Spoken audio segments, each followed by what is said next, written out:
Welcome back. Throughout history, some wars are more than mere conflicts. They are seismic events that fundamentally reshape human civilization. These are the crucibles where technology, ambition, and human will collide to rewrite the rules of global order. Today, we explore three catastrophic events that changed the world we live in forever. Let's begin with the Arab-Byzantine Wars. In the shimmering heat of the Arabian desert, a rider gallops across the sand, his horse's hooves kicking up clouds of dust that dance in the morning light. The year is 632 CE, and this messenger carries news that will reshape the world. The Prophet Muhammad has passed away. As the rider's silhouette disappears into the horizon, the greatest military confrontation of the medieval world is about to begin. A clash between the rising tide of Islam and the thousand-year-old Roman Empire, now known to history as the Byzantine Empire. The air in Constantinople's great palace crackles with tension. Emperor Heraclius, once the triumphant victor over the Persians, stands at his window overlooking the Bosphorus Strait. His aging frame belies the sharp mind that had saved the empire just a decade earlier. But now, at 67, his joints ache with gout as reports flood in from his southern provinces. Arab raiders, once dismissed as mere desert bandits, have transformed into a disciplined army that moves with unprecedented speed and purpose. This is not merely another border skirmish or tribal uprising. What unfolds in the coming decades will fundamentally alter the course of human civilization, reshaping the religious, cultural, and political landscape of three continents. The Arab-Byzantine Wars, spanning over 8 centuries, represent more than just a military conflict. They mark the birth of a new world order. In the markets of Damascus, Greek merchants still hawk their wares, calling out in a mix of Greek, Aramaic, and newly learned Arabic phrases. The city's ancient walls, built by the Romans and reinforced by generations of Byzantine engineers, stand as a testament to centuries of Roman rule. But change hangs heavy in the air. Local Christians whisper in the shadows of the great churches about the approaching Arab armies. Led by the brilliant general Khalid ibn al-Walid, known as the Sword of God. The Byzantine Empire of 632 CE stands as a colossus, its territories stretching from the Balkans to Egypt, from Italy to the Euphrates River. Its capital, Constantinople, houses nearly 500,000 souls behind walls that have never been breached. The empire's army is professional, disciplined, and heir to a millennium of Roman military tradition. Its economy, despite recent Persian wars, remains the most sophisticated in the Western world. Its gold solidus coined the medieval equivalent of the modern dollar. Yet something extraordinary is stirring in the Arabian Peninsula. The death of Prophet Muhammad has not, as many Byzantines hoped, led to the collapse of the new Islamic movement. Instead, under the leadership of Abu Bakr, the first caliph, the Arab armies are unifying with breathtaking speed. Their military system, combining the traditional Arab expertise in desert warfare with new tactical innovations, proves devastatingly effective. The initial encounters between Byzantine and Arab forces reveal a clash of military cultures that would define the coming centuries. Byzantine armies, heavily armored and moving with methodical precision, find themselves outmaneuvered by the lightning-fast Arab cavalry. The Battle of Ajnadain in 634 CE serves as a shocking wake-up call. Here, on the plains of Palestine, Khalid ibn al-Walid's forces of 35,000 warriors outmaneuver and destroy a Byzantine army nearly twice their size. The Byzantine response to this new threat reflects their traditional strategic thinking. Emperor Heraclius, drawing on centuries of Roman diplomatic tradition, attempts to play different Arab factions against each other. He dispatches envoys bearing gifts of gold and promises of alliance. But this time-tested approach fails to grasp the fundamental nature of the Arab expansion. It is not merely a military campaign, but a religious and social movement that binds its adherents together with unprecedented loyalty. In the scorching summer of 636 CE, along the banks of the Yarmouk River, the fate of Syria hangs in the balance. The Byzantine army, nearly 80,000 strong, faces the Arab forces in what will become one of the most decisive battles in military history. The air is thick with dust and the clang of weapons as the two armies clash. The Byzantine forces, led by Theodore Trithyrius, initially gain the upper hand through superior numbers and equipment. But then, in a masterpiece of tactical genius, Khalid ibn al-Walid executes a double envelopment that would have made Hannibal proud. The Battle of Yarmouk marks a turning point, not just in the war, but in world history.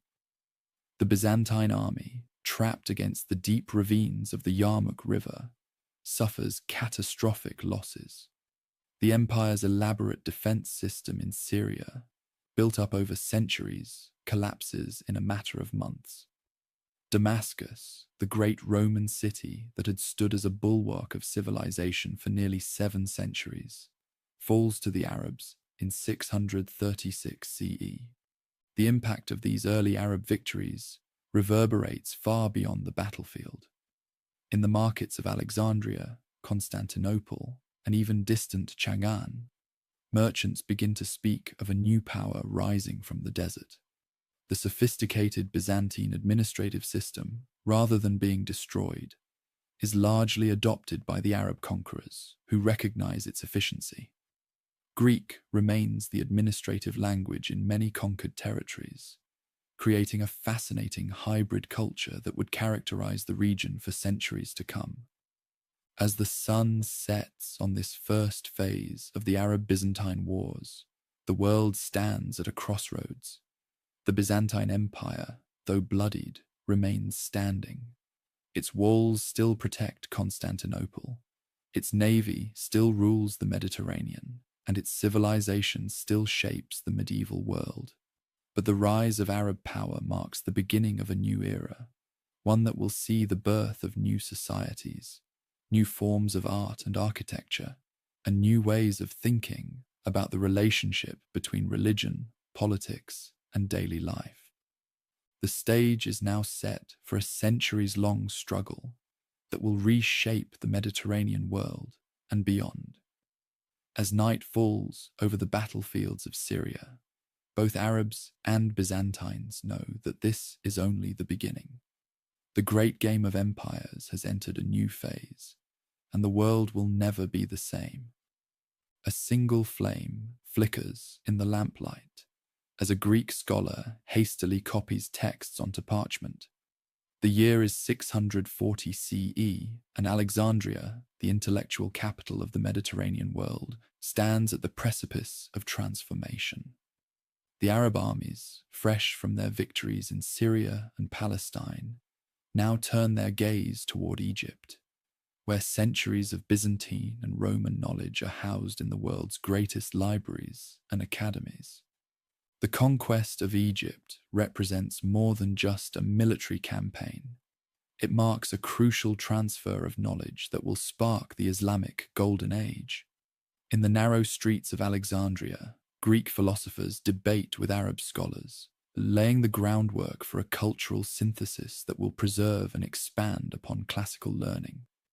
The Arab commander, Amr ibn al-As, standing before the city walls, understands that he faces not just a military challenge, but a civilizational one.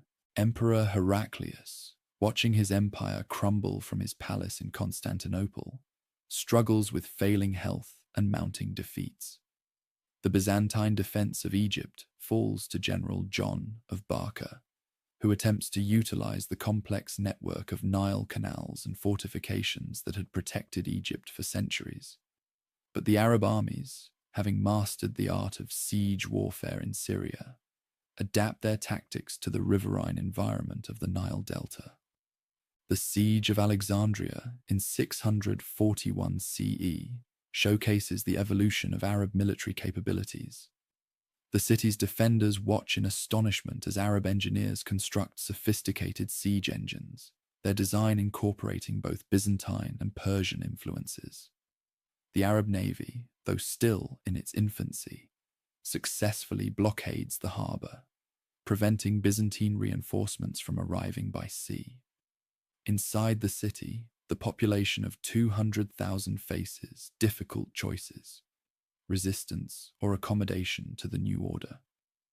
A decisive battle unfolds at Heliopolis, where 20,000 Arab troops confront a Byzantine force of 50,000.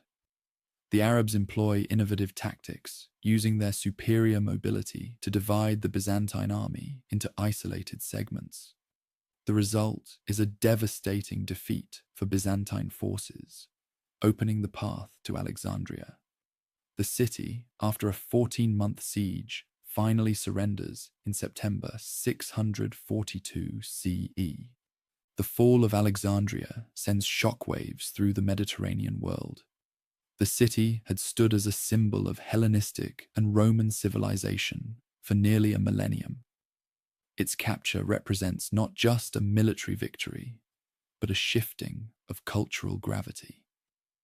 The Arab conquerors, rather than destroying the accumulated knowledge of Alexandria, begin a systematic process of translation and preservation. Greek philosophical texts are rendered into Arabic, beginning a transmission of knowledge that will eventually help spark the European Renaissance. The Arab advance continues westward into Libya and the Maghreb. Byzantine forces, retreating to fortified coastal cities, wage a desperate defensive campaign. The ancient city of Cyrene, with its magnificent Greco-Roman architecture, becomes a battleground where classical and Islamic worlds collide. Arab armies, now numbering over 40,000, methodically reduce Byzantine strongholds along the North African coast. The war takes on new dimensions in the challenging terrain of North Africa. The Arabs forge alliances with Berber tribes, incorporating their knowledge of local conditions and their light cavalry tactics. The Byzantine strategy of relying on fortified cities proves inadequate against this combined force. By 643 CE, Tripolitania falls to Arab control, and the foundations of Byzantine power in Africa begin to crumble. Emperor Constans II, who succeeds his father Heraclius in 641 CE at the age of 11, inherits an empire in crisis. From his palace in Constantinople, the young emperor receives increasingly desperate reports from his African provinces. The Byzantine navy, still dominant in the Mediterranean, launches counterattacks against Arab positions, but cannot prevent the steady erosion of imperial control along the North African coast. The conquest transforms the region's economic patterns. Traditional trade routes linking Egypt to Constantinople are redirected toward Medina and Damascus. The Arab dinar, based on the Byzantine solidus but bearing Islamic inscriptions, begins to circulate alongside traditional currency. In the markets of Alexandria, merchants adapt to new commercial networks that stretch from the Atlantic to the Indian Ocean. Yet this period also witnesses remarkable cultural continuity. In conquered territories, the Arabs maintain much of the Byzantine administrative structure. Greek-speaking bureaucrats continue to manage day-to-day governance. Churches remain open, though many gradually convert to mosques. The great lighthouse of Alexandria, the Pharos, continues to guide ships into harbour, now serving an Arab fleet that grows more powerful with each passing year. The events of 640 to 647 CE demonstrate the Arab ability to absorb and adapt Byzantine innovations while maintaining their own cultural identity.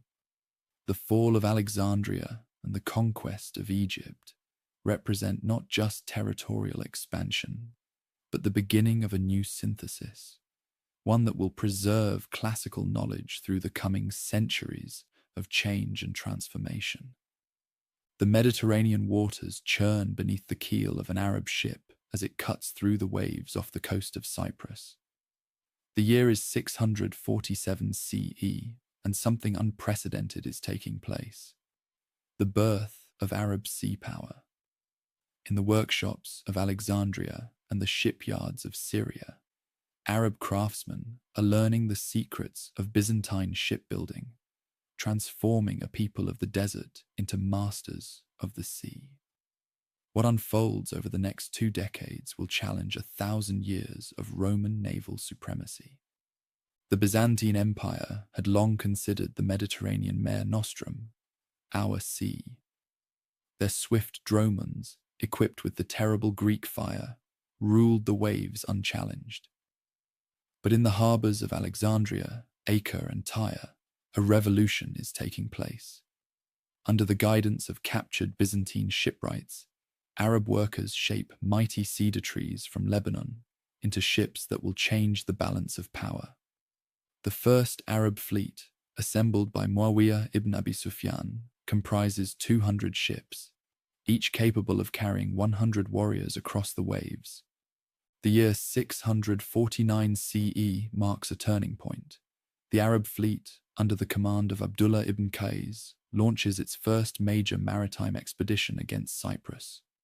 The island's Byzantine defenders watch in astonishment as 1,700 ships appear on the horizon, an armada built in mere years.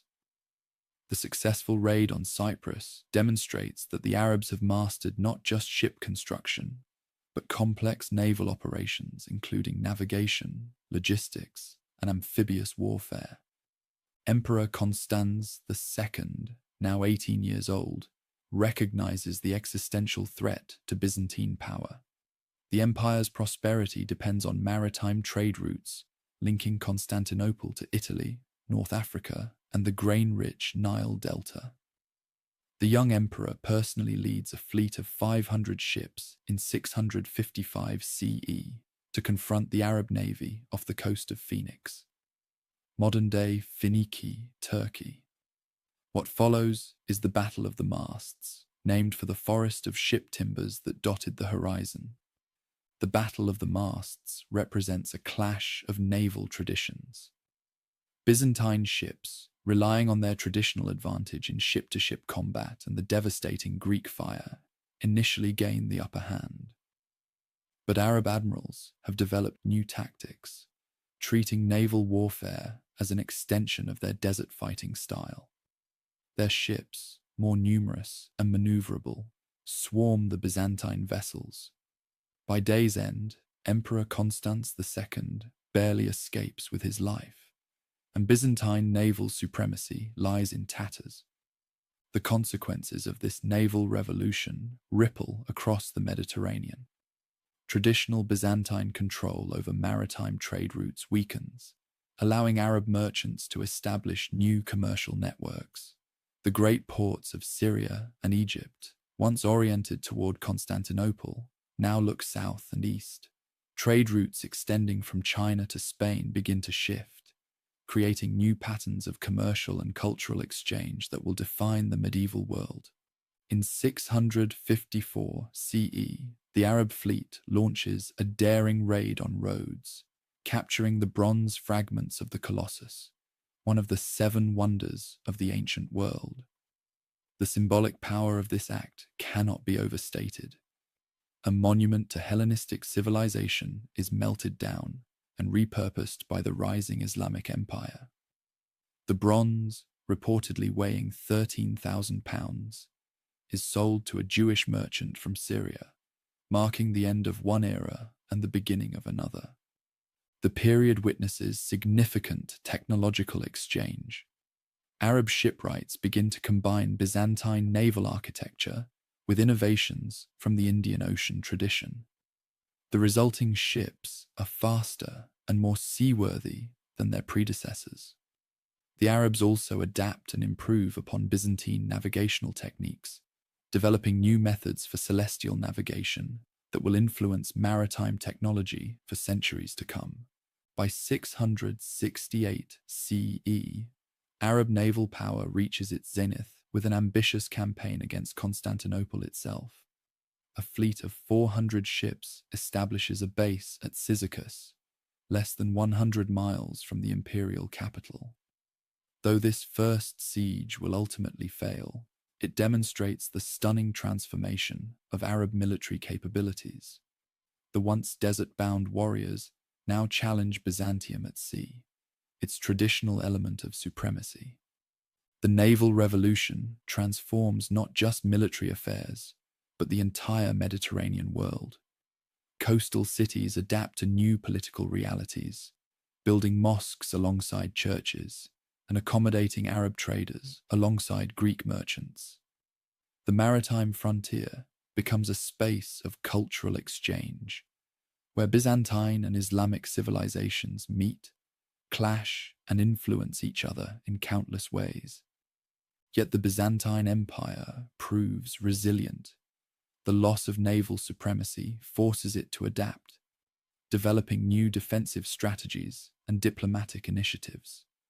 The empire begins to focus more on its European territories, a strategic shift that will have profound implications for the future of both Eastern Europe and the Mediterranean world. As the sun sets on this crucial period of the Arab-Byzantine Wars, the Mediterranean has become a contested space where two great civilizations compete and coexist. The Arab mastery of seafaring marks more than just a military achievement.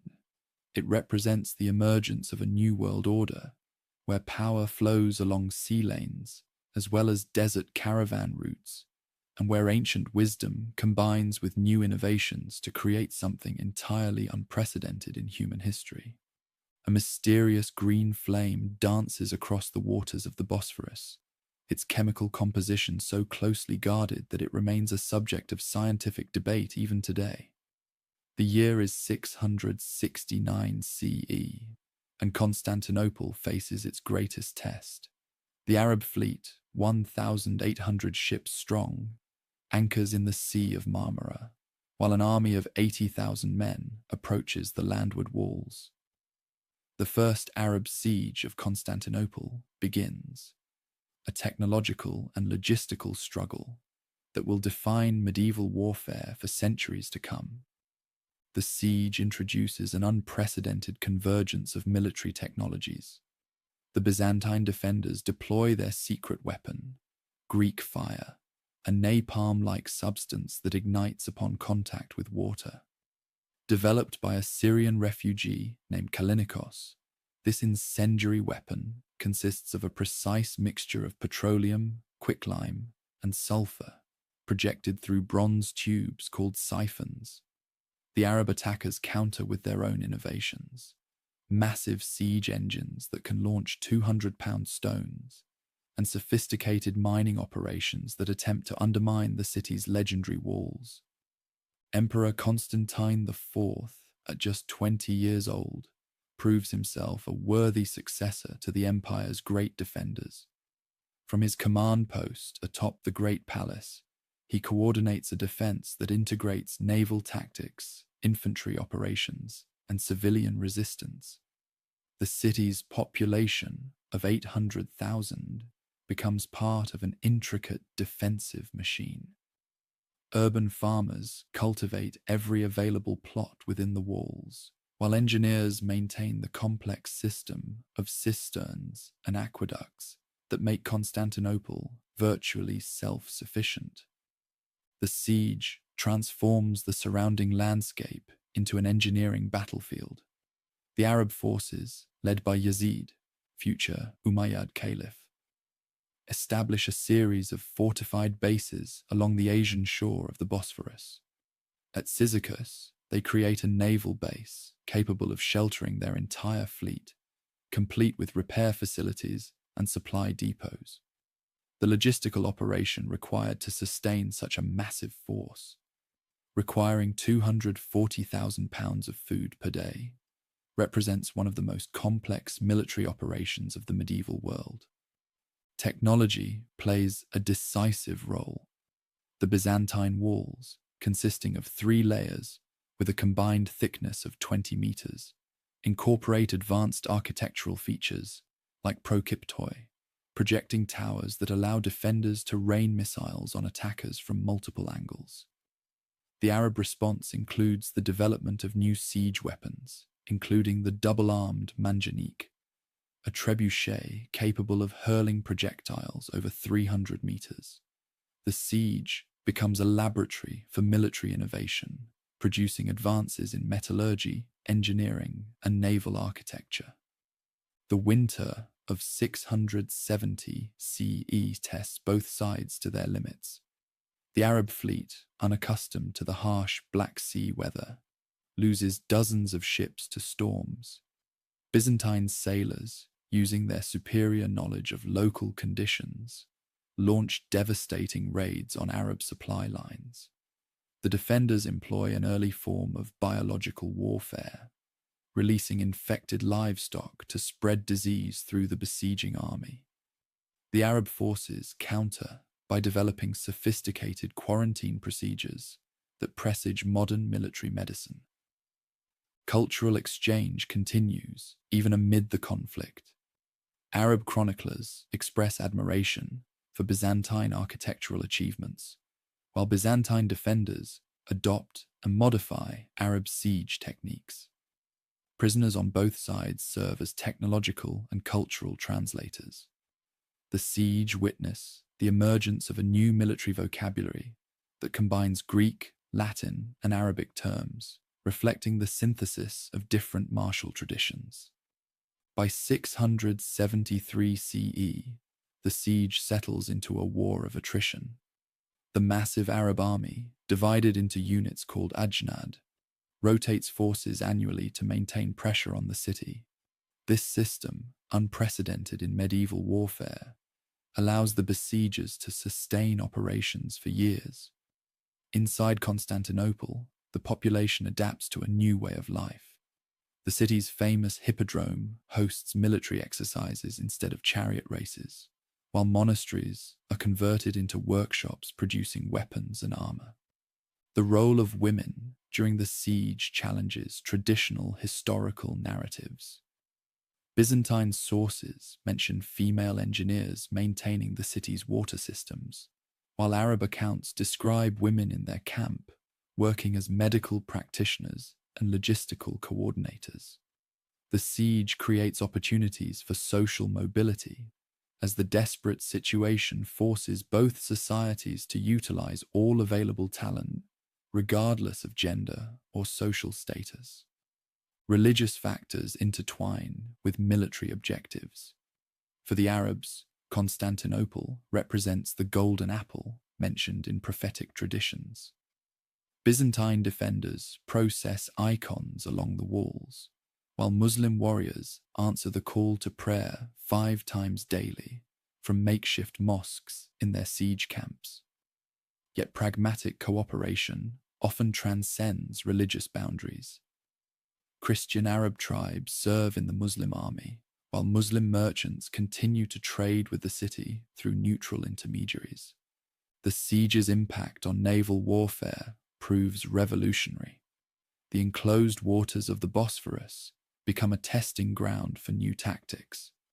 Byzantine ships, equipped with Greek fire projectors, develop the technique of Greek fire broadsides, coordinated volleys of incendiary weapons that can engulf entire enemy squadrons. Arab naval architects respond by experimenting with fire-resistant hull coatings and new ship designs that minimize vulnerable wooden surfaces. As the siege enters its final phase in 677 CE, both sides have been transformed by the experience. The Byzantine Empire emerges as a more militarized society, while the Arab forces gain sophisticated siege and naval capabilities. The transfer of technology and knowledge during this period, though born of conflict, helps lay the groundwork for the medieval world's most dynamic civilization. Greek fire ignites on contact with the Bosphorus waters, its chemical reaction defying modern attempts at replication. This mysterious substance, which secured Byzantine naval supremacy for centuries, represents just one facet of the remarkable military revolution that transforms both empires in the late 7th century. The period following Constantinople's successful defense witnesses an unprecedented arms race, reshaping warfare across the Mediterranean world. The Treaty of 678 CE between Caliph Muawiyah I and Emperor Constantine IV establishes a new equilibrium, with the Arabs agreeing to pay an annual tribute of 3,000 gold pieces, 50 horses, and 50 slaves. This diplomatic settlement, however, masks a deeper transformation occurring within both societies. The siege's technological innovations catalyze a series of military reforms that ripple across both empires, fundamentally altering their approach to warfare. Byzantine military engineers, building on their successful defense, develop increasingly sophisticated versions of their mechanical artillery. The new Helepolis, a mobile siege tower standing 40 feet tall, incorporates multiple levels of stone-throwing machines and protective screens made of iron-reinforced wood. These innovations spread rapidly through the Mediterranean world, influencing military architecture from Spain to Persia. The Arab response proves equally innovative. Under Abd al-Malik's reign, the Caliphate establishes the first professional Muslim navy, the Asatil. Naval architects in Alexandria and Tyre developed new ship designs that combine Byzantine and Arab features. The resulting vessels, called Shini, feature a revolutionary hull design that increases speed and maneuverability while requiring fewer rowers, a crucial advantage in extended campaigns. Military organization undergoes radical change. The Byzantine theme system, originally an administrative division, evolves into a sophisticated military territorial unit. Each theme maintains a standing force of 4,000 cavalry and 8,000 infantry, supported by a network of signal towers and fortified supply depots. This system proves so effective that elements of it are adopted by the Arab military, particularly in frontier regions. The period witnesses crucial developments in metallurgy. Arab smiths, working in Damascus, perfect new techniques for creating composite steel, combining the flexibility of Indian Wootz steel with local iron ores. The resulting weapons demonstrate unprecedented combinations of hardness and elasticity.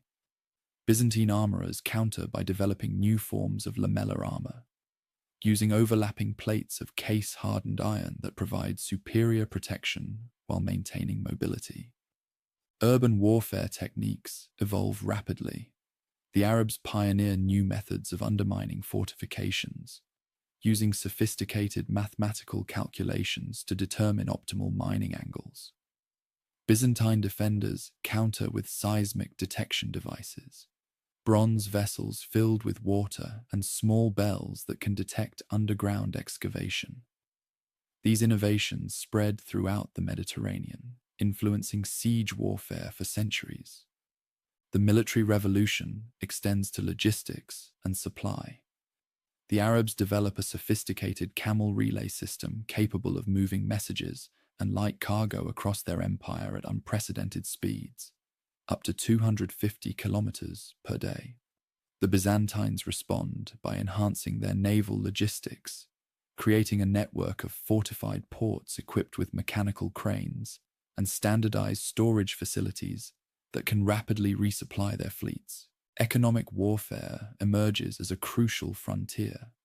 The Arabs establish new trade routes that bypass Byzantine-controlled waters, while simultaneously developing techniques for minting high-quality gold dinars that challenge the supremacy of Byzantine currency. The resulting economic competition drives innovations in banking and commerce that benefit both societies.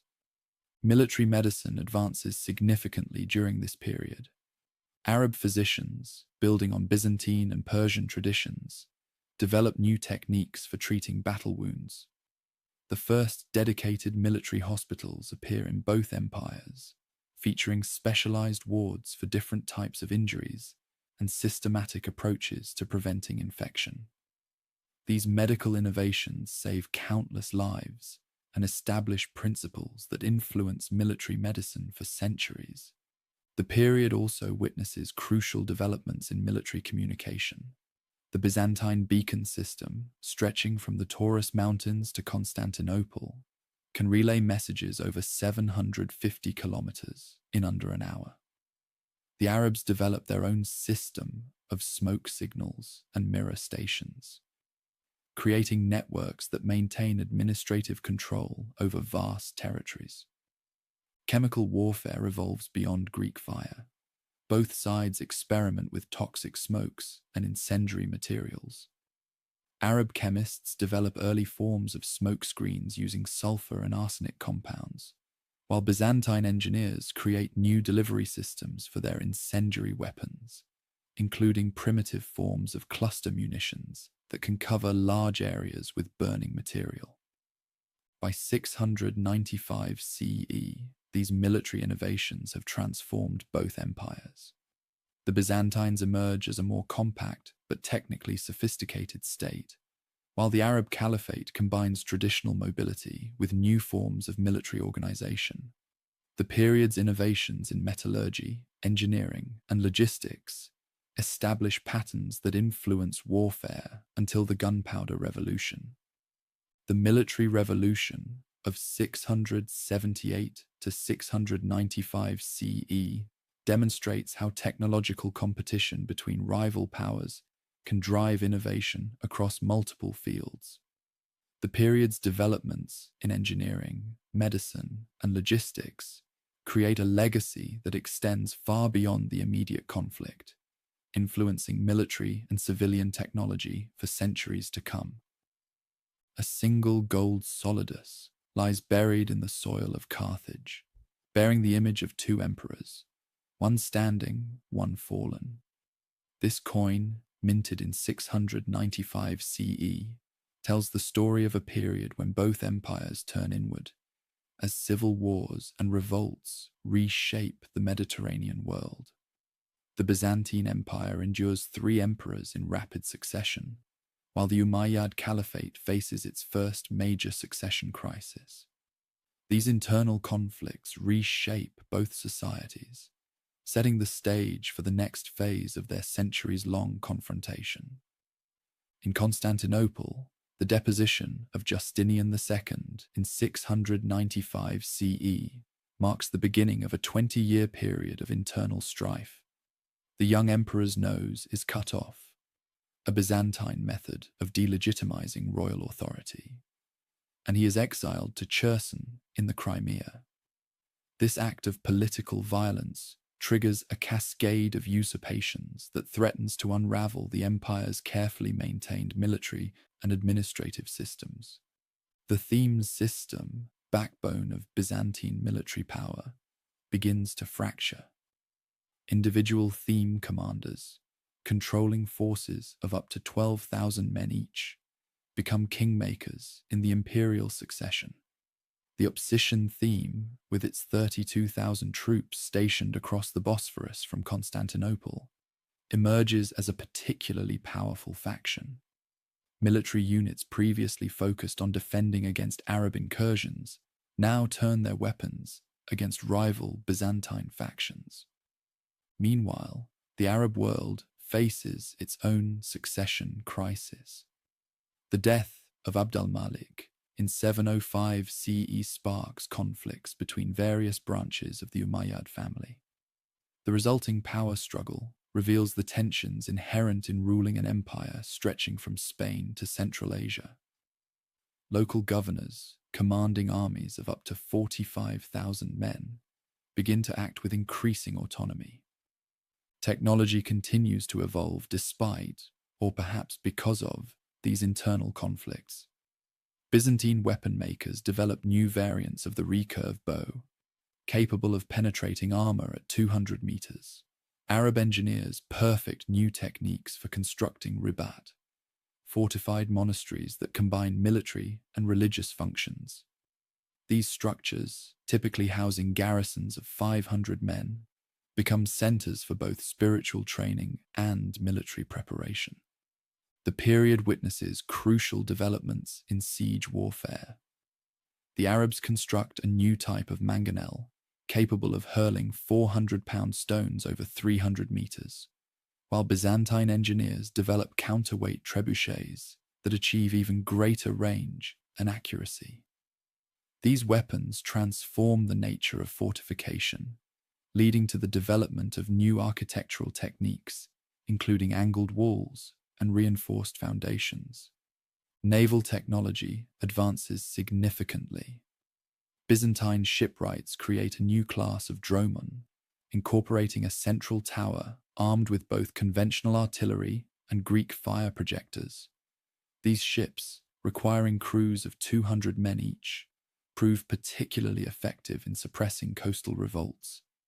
Arab naval architects respond by developing ships with higher freeboard and reinforced hulls, better able to survive attacks from these new weapons. Economic warfare intensifies. The Arabs establish a new gold standard for their dinar, setting its weight at 4.25 grams of pure gold. This precise standardization challenges Byzantine currency dominance and forces Constantinople to reform its own monetary system. The resulting competition leads to innovations in minting technology and the development of new anti-counterfeiting measures. The period sees crucial developments in military medicine. Byzantine physicians pioneer new techniques for treating facial wounds, a response to the increasing frequency of political mutilation. Arab medical texts from this period describe sophisticated procedures for treating battlefield injuries, including the first documented uses of catgut sutures and alcohol as an antiseptic. Intelligence gathering becomes increasingly sophisticated. Both empires develop networks of spies and informants, leading to innovations in encryption and secure communication. The Byzantines perfect a system of coded signals using combinations of flags and smoke signals, while Arab intelligence services develop new methods of concealing messages within seemingly innocent objects. Military organization undergoes significant changes. The Arabs introduce the system of jund, military districts that combine administrative and military functions. Each jund maintains detailed registers of available manpower and resources, allowing for rapid mobilization in times of crisis. The Byzantines respond by reorganizing their theme system, creating smaller, more flexible units better suited to dealing with both internal and external threats. By 717 CE, both empires emerge, transformed from their internal struggles. The Byzantine Empire, under Leo III, regains stability and military effectiveness. The Umayyad Caliphate, though still powerful, shows signs of the structural weaknesses that will eventually lead to its downfall. The stage is set for a new phase of conflict that will test both empires to their limits. These 22 years of internal conflict reshape the medieval Mediterranean world. The military innovations driven by civil wars, from new siege engines to improved medical techniques, create lasting changes in how warfare is conducted.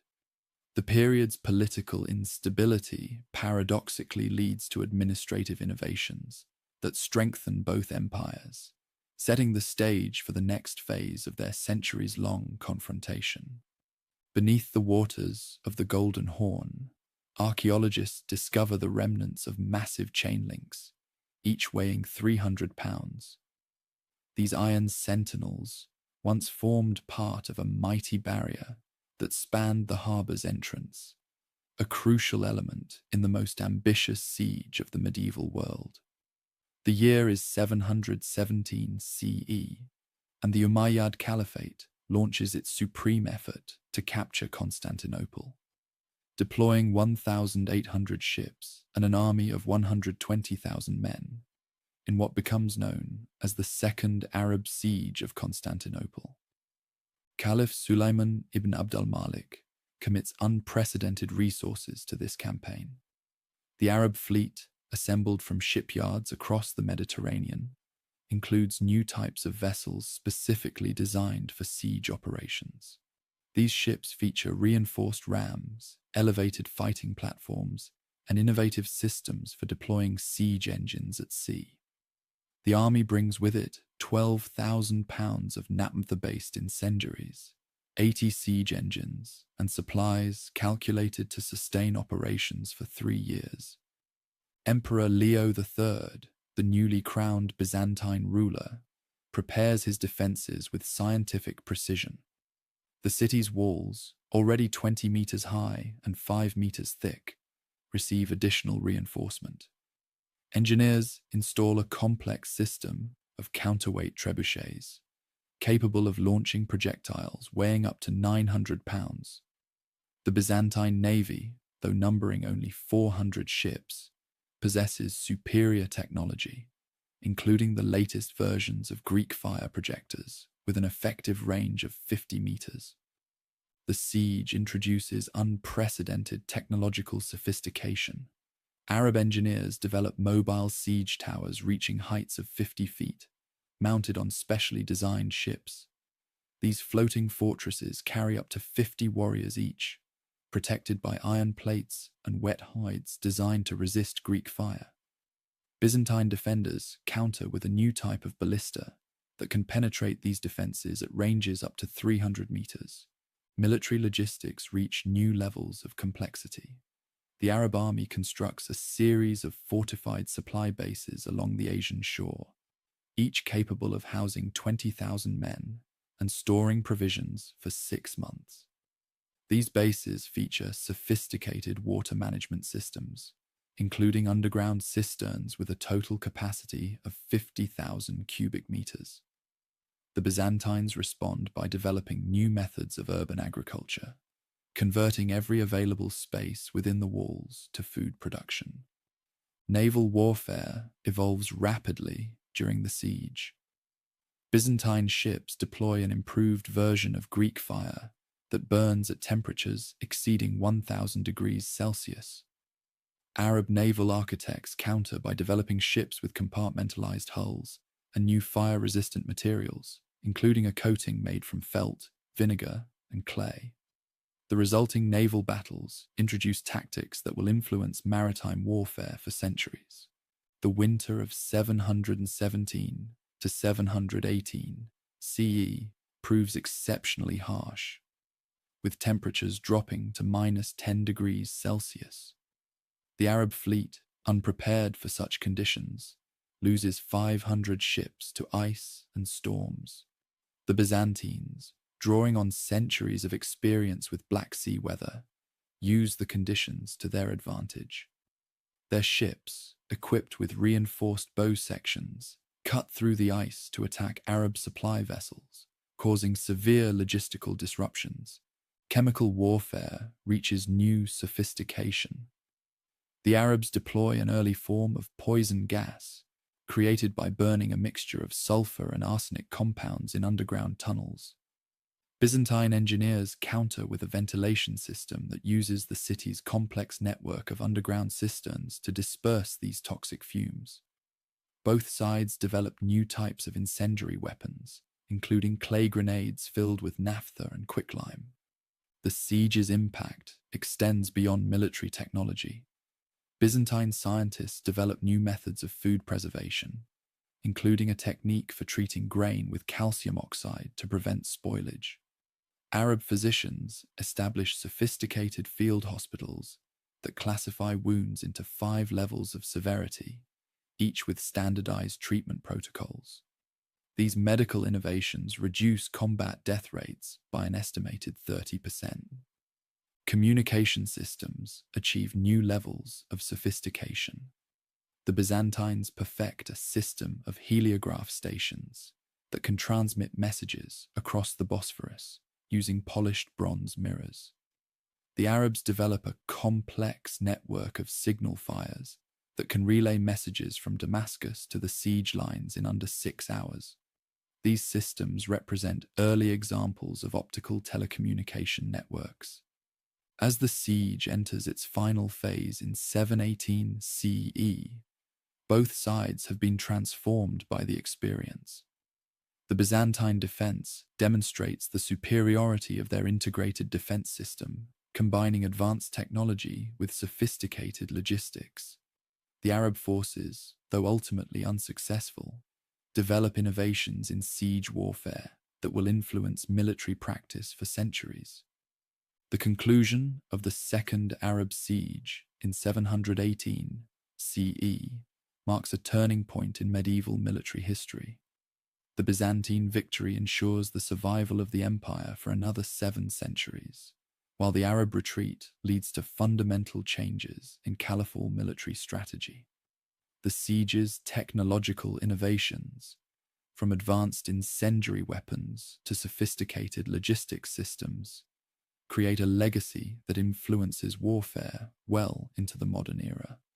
A peculiar brass device, discovered in the ruins of a Byzantine workshop, reveals the sophistication of 8th century military technology.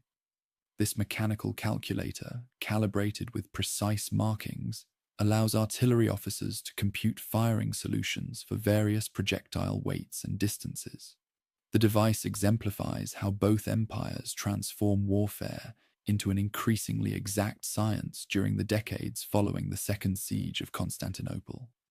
The period witnesses a fundamental shift in military doctrine.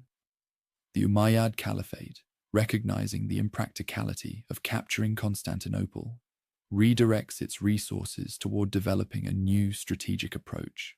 The annual summer raids, known as Sawaif, evolve into precisely coordinated operations, involving forces of 20,000 to 30,000 men.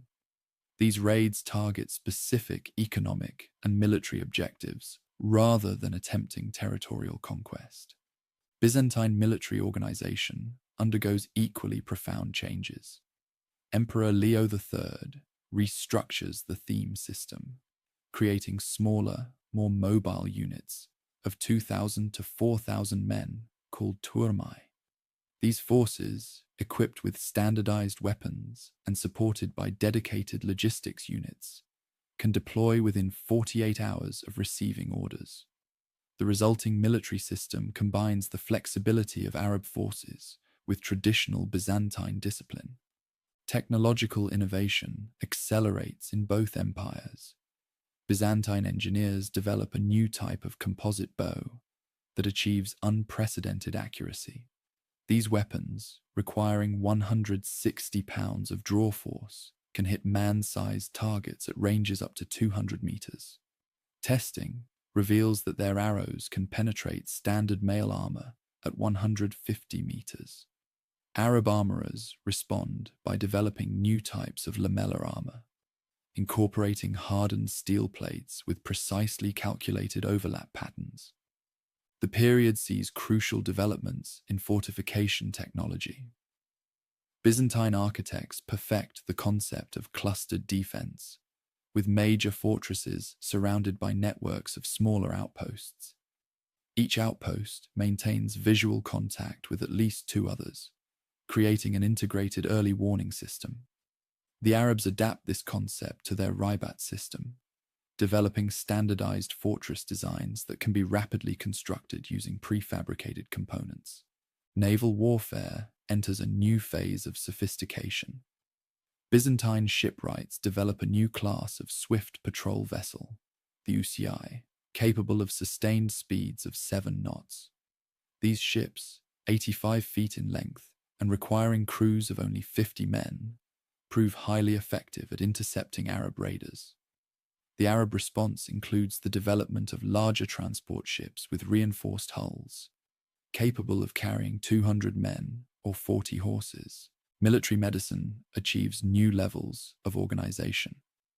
Byzantine field hospitals establish the first systematic triage systems, categorizing wounds into 4 levels of severity. Arab Medical Corps developed mobile field units that can treat up to 100 casualties per day, supported by camel-mounted medical supplies and pharmaceutical preparations. Both sides make significant advances in surgical techniques, particularly in treating arrow and spear wounds. The period witnesses crucial developments in military chemistry. Byzantine laboratories perfect new formulations of Greek fire, achieving longer burn times and greater adhesion to target surfaces. Arab chemists develop countermeasures, including fire-resistant coatings made from asbestos fibers mixed with clay and vinegar. Both sides experiment with smoke screens and chemical weapons, leading to advances in metallurgy and materials science. Economic warfare becomes increasingly sophisticated. The Byzantines establish a network of fortified marketplaces along their eastern frontier, each capable of supporting military operations while maintaining commercial contacts with Arab territories. These emporia combine defensive features with facilities for storing and trading goods, creating new patterns of frontier economics that blur the lines between warfare and commerce. Intelligence gathering evolves significantly. Both empires develop networks of permanent observation posts, equipped with sophisticated distance measuring devices and standardized reporting systems. The Byzantines' perfect methods for intercepting and decoding Arab military communications, while Arab intelligence services develop new techniques for mapping fortress defenses and tracking troop movements. The period sees important developments in military logistics.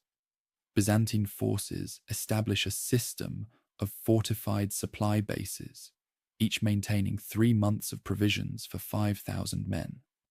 Arab armies develop parallel systems of mobile supply depots, using camel trains capable of moving 100,000 pounds of supplies per day.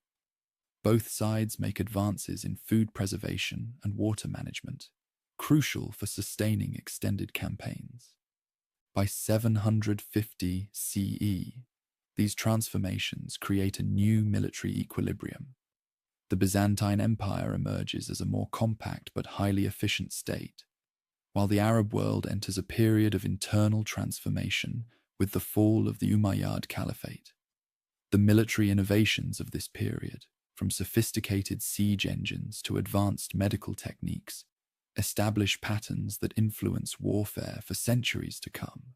The technological and organizational developments between 722 and 750 CE demonstrate how military competition drives innovation across multiple fields. Advances in engineering, medicine, and logistics create lasting impacts that extend far beyond the immediate conflict, influencing both military and civilian technology through the medieval period and beyond. Hidden within the layers of a manuscript from Baghdad's House of Wisdom lies a detailed treatise on siege machinery, its pages filled with precise mathematical calculations and intricate mechanical drawings. This document, dated 751 CE, represents the beginning of a new era in the Arab-Byzantine conflict. As the Abbasid dynasty rises from the ashes of Umayyad rule, warfare transforms into an increasingly systematic science, driven by scholars and engineers from both empires. The Abbasid Revolution of 750 CE reshapes the nature of the conflict. The new dynasty, establishing its capital at Baghdad, brings Persian and Central Asian military traditions into the Arab arsenal.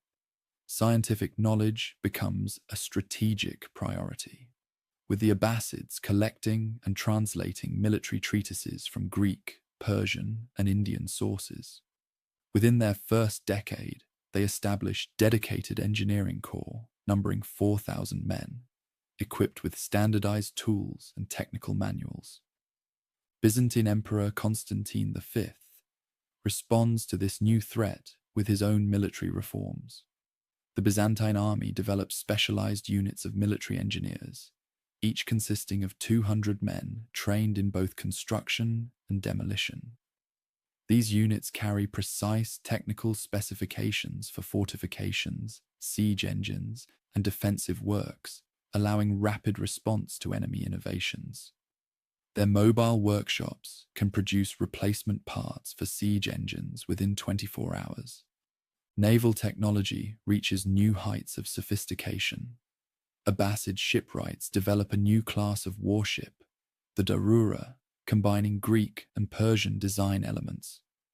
These vessels, 120 feet in length and requiring crews of 150 men, feature innovative underwater rams and reinforced hull sections capable of withstanding Greek fire. Byzantine naval architects counter with ships equipped with rotating turrets that can project Greek fire in any direction. The period witnesses crucial developments in metallurgy. Abbasid smiths perfect new techniques for producing Damascus steel, achieving unprecedented combinations of hardness and flexibility.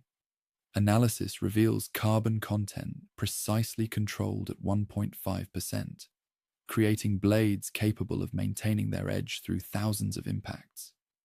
Byzantine armorers respond with new types of composite armor, combining hardened steel plates with bronze reinforcements.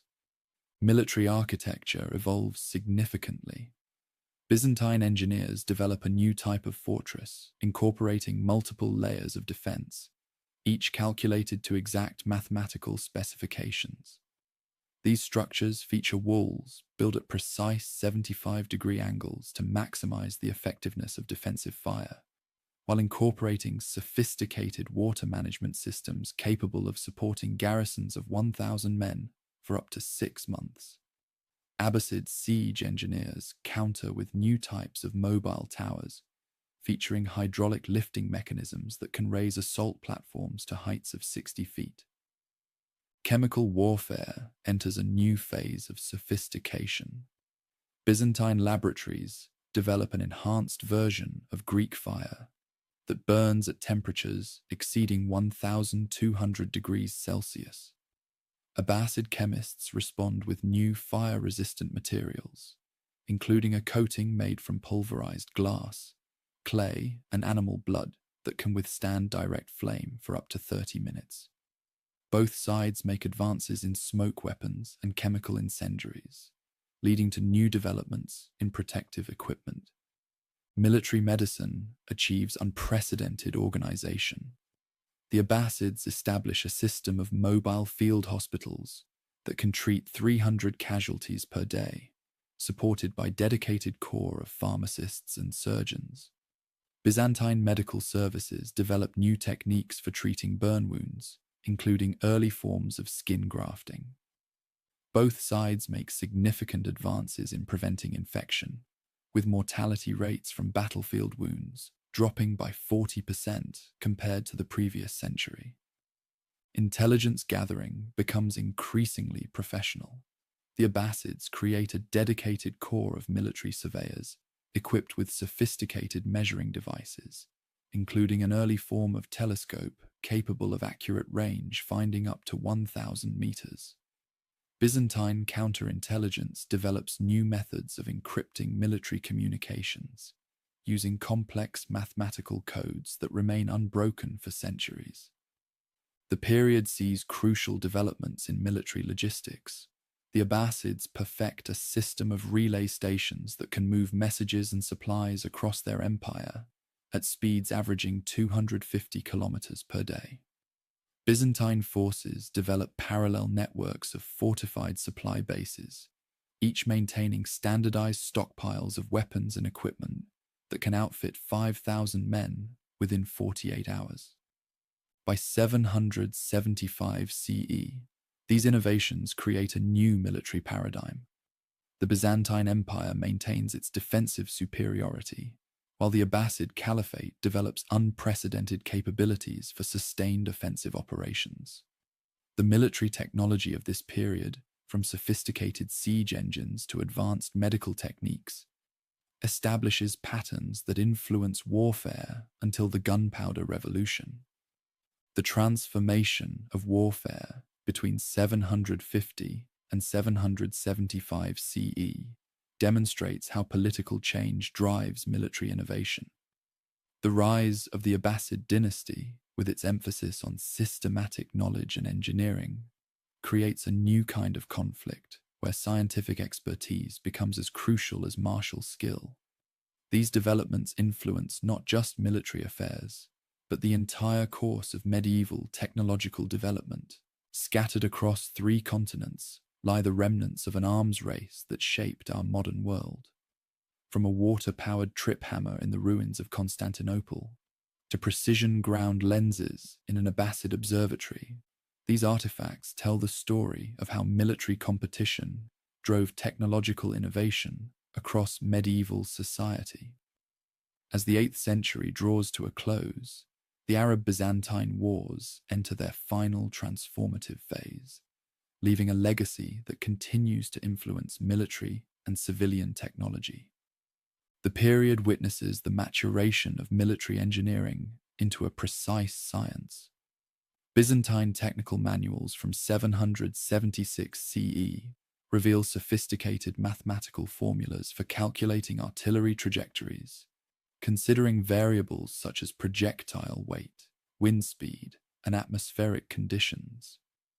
These documents show that engineers could achieve accuracy rates of 70% at ranges up to 400 meters, using standardized measurement tools and pre-calculated firing tables.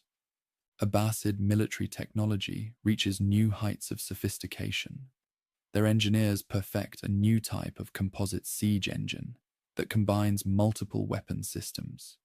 These machines, standing 75 feet tall and requiring crews of 100 men, can simultaneously launch heavy projectiles, spray incendiary materials, and provide elevated platforms for archers. Archaeological evidence reveals that their construction involved precise mathematical calculations and standardized components that could be assembled on site. The Byzantine response demonstrates equal innovation. Their military architects develop a new type of defensive works called the Pentapergon, a 5-towered fortress designed using principles of geometric optimization. These structures, requiring 2.5 million cubic feet of stone and 50,000 man-days to construct, incorporate advanced features such as automated water lifting mechanisms, pressurized firefighting systems, and sophisticated acoustic design for early warning. Naval technology achieves unprecedented sophistication. Byzantine shipwrights create vessels equipped with mechanical depth-sounding devices and early forms of celestial navigation equipment. These ships can maintain position accuracy within 5 nautical miles over journeys of 1,000 miles. Abbasid naval engineers respond with ships featuring adjustable underwater rams and sophisticated systems for calculating wind and current effects on vessel movement.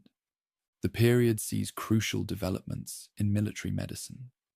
Byzantine field hospitals established the first systematic programs for training combat surgeons, with standardized procedures for treating 20 different types of battlefield injuries. Abbasid Medical Corps developed new techniques for preventing infection, including the use of distilled alcohol as an antiseptic and standardized protocols for wound cleaning that reduce mortality rates by 60% compared to previous practices. Military organization reaches new levels of complexity. The Byzantine theme system evolves into a sophisticated military-industrial complex, with each theme maintaining dedicated manufacturing centers capable of producing standardized equipment for 10,000 men within 30 days. Abbasid forces develop parallel systems of mobile workshops that can repair or replace any piece of military equipment within 48 hours of battle damage. The impact extends far beyond military affairs. Technological innovations driven by warfare find civilian applications throughout society. Byzantine water lifting technology, originally developed for fortress defense, transforms agricultural irrigation. Abbasid advances in optics, initially pursued for military observation, lead to improvements in astronomical instruments and early understanding of light refraction. Economic warfare reaches new sophistication. Both empires develop complex systems for managing military expenditure, including early forms of cost-benefit analysis for different types of military operations. Byzantine financial records show precise calculations of the resources required to maintain different types of military units, while Abbasid documents reveal sophisticated systems for predicting and managing the economic impact of prolonged campaigns. The period witnesses crucial developments in military intelligence. Byzantine forces perfect methods for long-range reconnaissance, including early forms of telescopic observation devices capable of accurate distance measurement up to 2,000 meters. The Abbasid intelligence services developed sophisticated systems for encoding and transmitting military information, using mathematical principles that influence the development of cryptography for centuries. The war's impact on urban development proves particularly significant. Cities throughout the Mediterranean region adopt defensive innovations originally developed for military purposes. Water management systems, firefighting techniques, and architectural principles tested in warfare find widespread civilian application. The result is a transformation of urban life that combines security with technological sophistication. By 800 CE, the Arab-Byzantine Wars have reshaped the medieval world in fundamental ways. The conflict drives advances in mathematics, engineering, medicine, and architecture that far outlast the military confrontation itself. The technical knowledge accumulated during these centuries provides a foundation for the medieval Islamic Golden Age and the eventual European Renaissance. The legacy of this technological arms race extends into the modern era. Principles of systematic military organization, standardized equipment production, and integrated logistics pioneered during this period influenced military practice until the Industrial Revolution.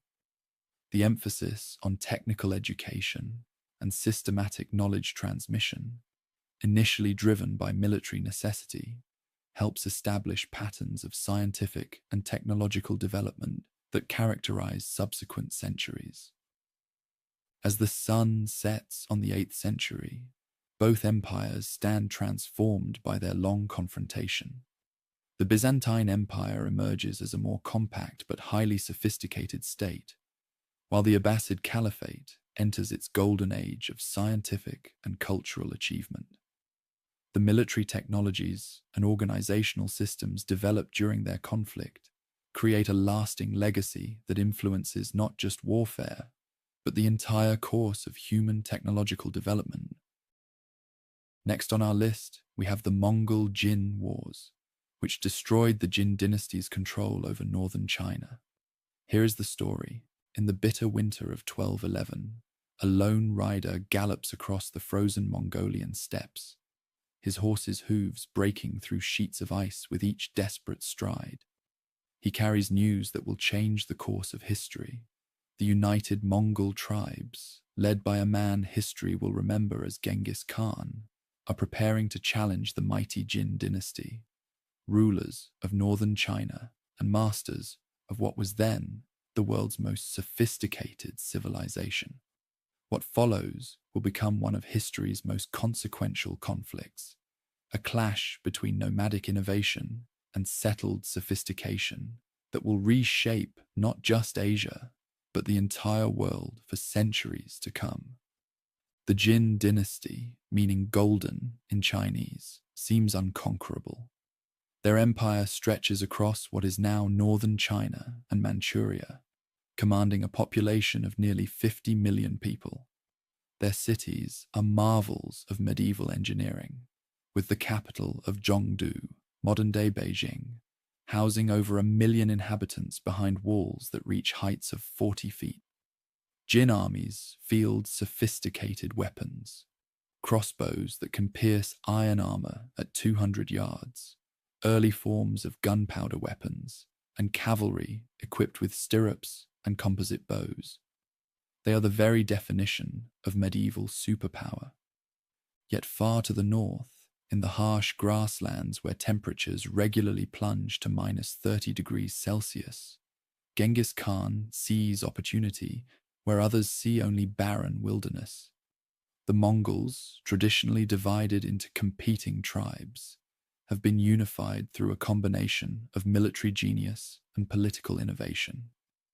Their society has been transformed from a loose confederation into what historians now recognize as the world's first modern military meritocracy.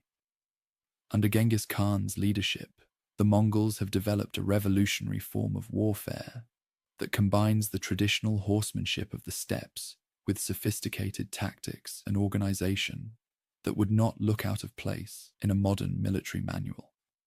The stage is set for a clash that will pit two radically different military and social systems against each other. The Jin dynasty represents the traditional power of settled agricultural civilization, walls, cities, and hierarchical bureaucracy. The Mongols embody a new kind of power, one based on mobility, adaptation, and merit-based leadership. Their conflict will do more than determine which empire rules northern Asia. It will establish patterns of warfare, trade, and cultural exchange that continue to influence our world today.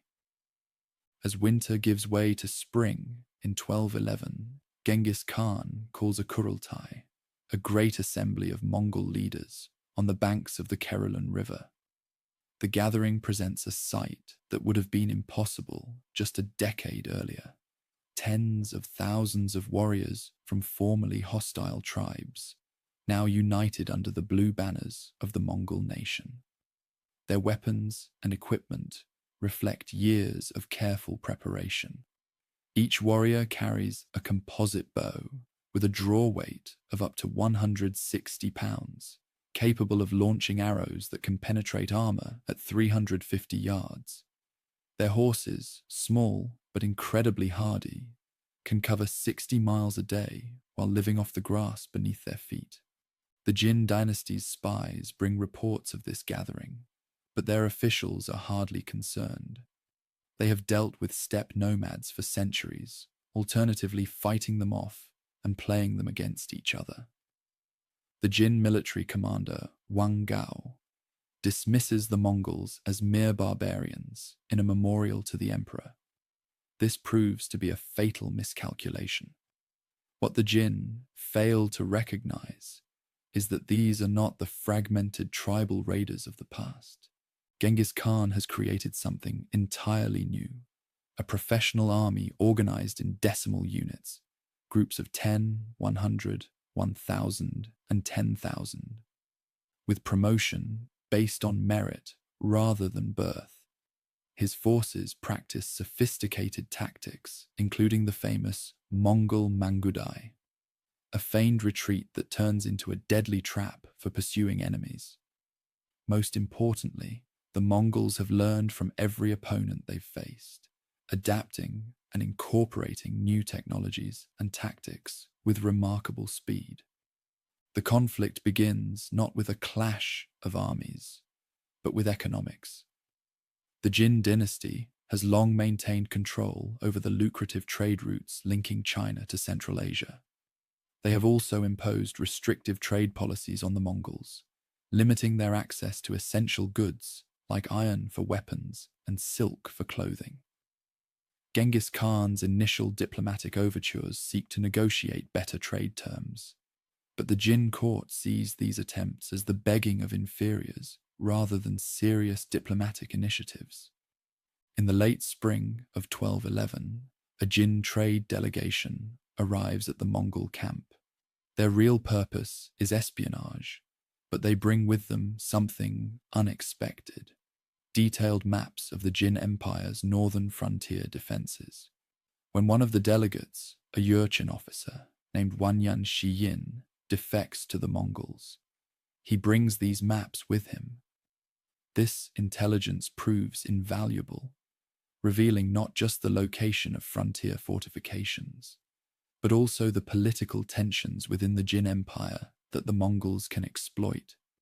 The war that follows will last for 23 years, transforming both societies and setting the stage for the largest land empire in human history. But its first movements are subtle. Small Mongol raids testing Jin defenses, diplomatic missions to potential allies, and the careful stockpiling of resources. The Jin dynasty, secure behind its Great Wall and confident in its technological superiority, fails to recognize that the real threat isn't the Mongols' weapons or numbers, but their ability to adapt and innovate. As autumn approaches in 1211, Genghis Khan makes his final preparations. He has assembled an army of approximately 90,000 warriors, supported by an innovative logistics system that includes mobile forge units for repairing weapons and specialized units for siege warfare. The Mongols have also developed a sophisticated intelligence network, incorporating merchants, nomads, and defectors from the Jin dynasty. They know the locations of Jin granaries, the schedules of their patrols, and most importantly, the growing divisions within Jin society. The wind changes on the steppes, carrying with it the first hints of winter. In the Jin capital of Zhongdu, life continues as it has for centuries. But to the north, a storm is gathering that will sweep away not just the Jin dynasty, but the entire medieval order of East Asia. The Mongol-Jin War is about to begin, and with it, a chain of events that will connect East and West, revolutionize warfare, and create networks of trade and cultural exchange that form the foundation of our modern, globalized world.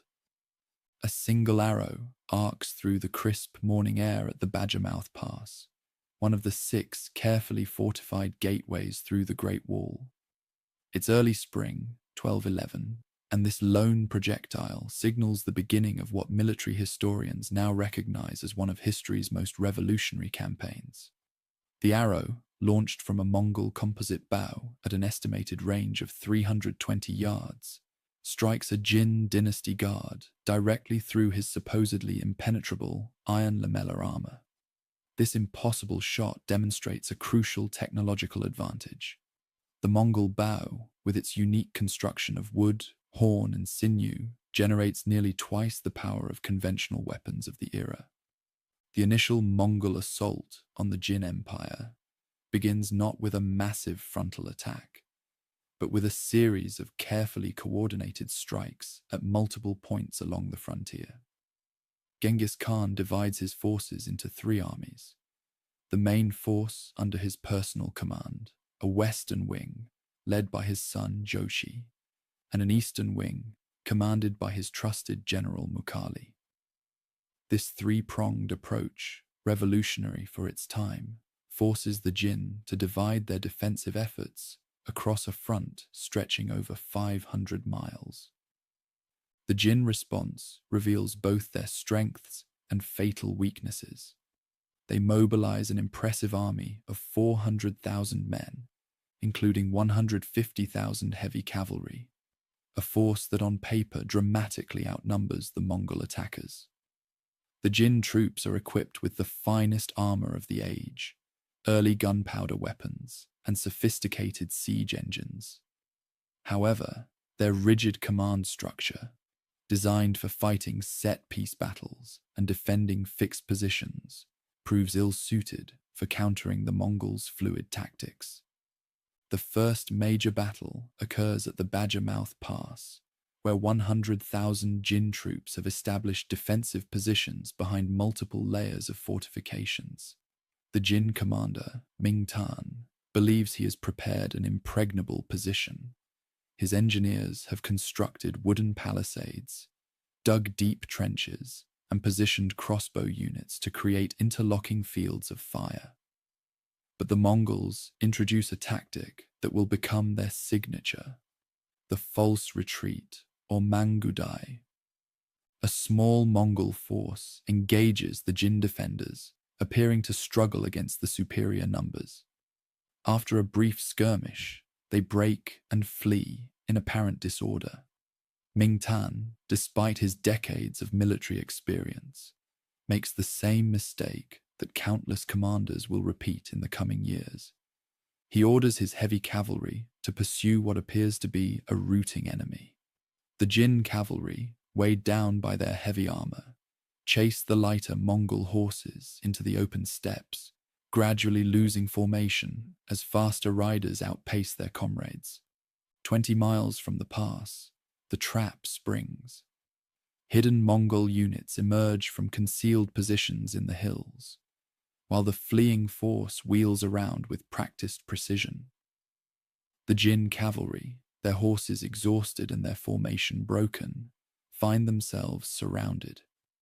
What follows is not so much a battle as a systematic destruction of Asia's most prestigious heavy cavalry force.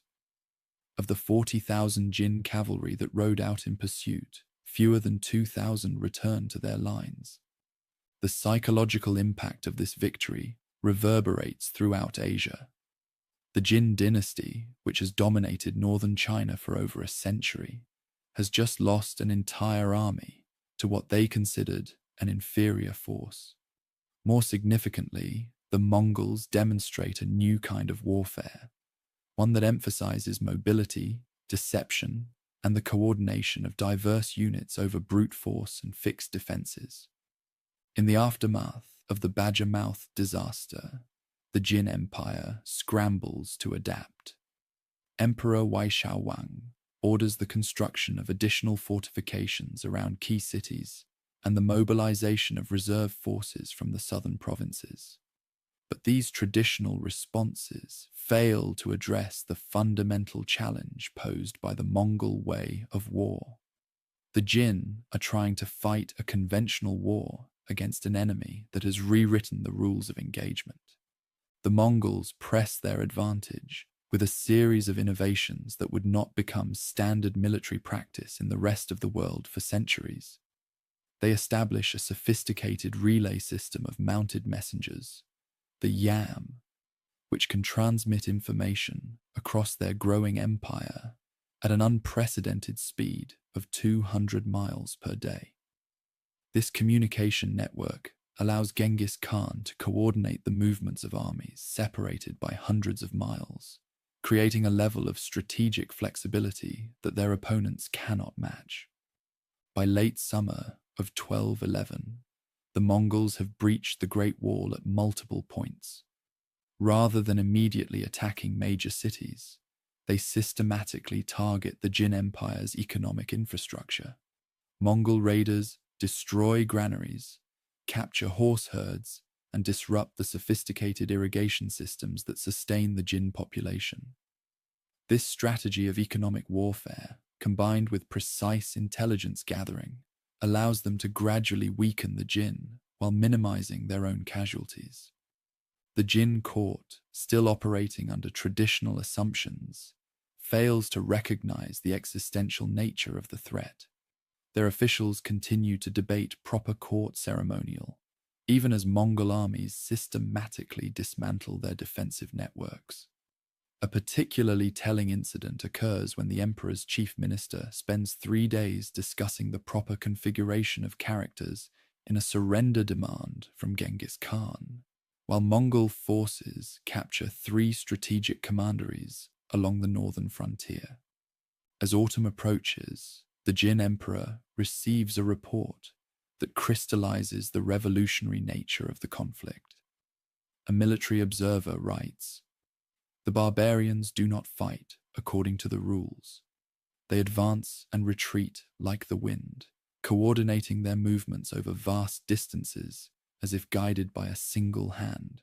Our walls mean nothing to them, for they do not seek to hold territory in the way we understand it. They fight not for land, but for total victory." The year 1211 closes with the Jin dynasty reeling, but not yet defeated. They still control most of their territory and command vast resources. However, the first phase of the war has demonstrated a clash not just of armies, but of military philosophies. The Mongols have introduced concepts that will fundamentally reshape the conduct of warfare: operational mobility, strategic coordination across vast distances, and the targeting of economic infrastructure. These innovations, born on the steppes of Mongolia, will eventually influence military thinking from medieval Europe to colonial America. A peculiar silence falls over the Jin capital of Zhongdu in the spring of 1212. The normal cacophony of temple bells and market traders is replaced by an eerie quiet, broken only by the rhythmic pounding of thousands of hammers. Inside the city's sprawling armories, Jin craftsmen are working around the clock to forge a new type of weapon, a response to the devastating effectiveness of Mongol armor-piercing arrows. These modified crossbows, with draw weights exceeding 300 pounds, represent the Jin dynasty's first major attempt to adapt to the revolutionary warfare being waged against them.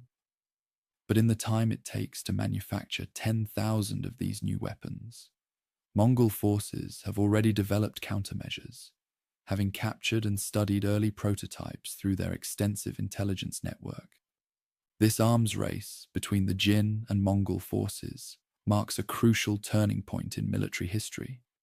The Jin Empire, with its vast resources and sophisticated engineering tradition, begins a systematic program of military innovation. Their arsenals produce new varieties of gunpowder weapons, including early forms of hand cannons that can punch through Mongol leather armor at close range. Jin engineers develop specialized siege defense machines, including automated crossbows that can maintain a constant rate of fire without human operators. An early example of automated warfare. The Mongols, however, demonstrate an even more remarkable capacity for adaptation. Their military engineers, drawn from conquered territories and recruited from among defectors, create mobile siege units that can be assembled and disassembled within hours. These units include counterweight trebuchets, capable of hurling 250-pound stones over 300 yards, yet can be broken down into components light enough to be carried by 3 horses each. This mobility transforms siege warfare from a static operation into a dynamic form of combat. In the mountains southwest of Zhongdu, a pivotal encounter demonstrates the evolving nature of the conflict. A Jin force of 60,000 men, equipped with the latest gunpowder weapons and armored war wagons, establishes a defensive position at Dragon's Gate Pass. The pass, only 40 yards wide at its narrowest point, seems to negate the Mongols' traditional advantage in mobility. The Jin commander, Wang Yan, believes he has finally found a way to force the Mongols into the kind of static, frontal engagement that favors Jin superiority in heavy weapons. What follows is a masterclass in tactical innovation. Rather than assault the pass directly, Mongol engineers deploy a new weapon: smoke bombs containing a mixture of gunpowder, sulfur, and scavenged Jin chemical weapons. These devices, launched by trebuchet, create dense clouds of toxic smoke that flow downhill into the Jin positions.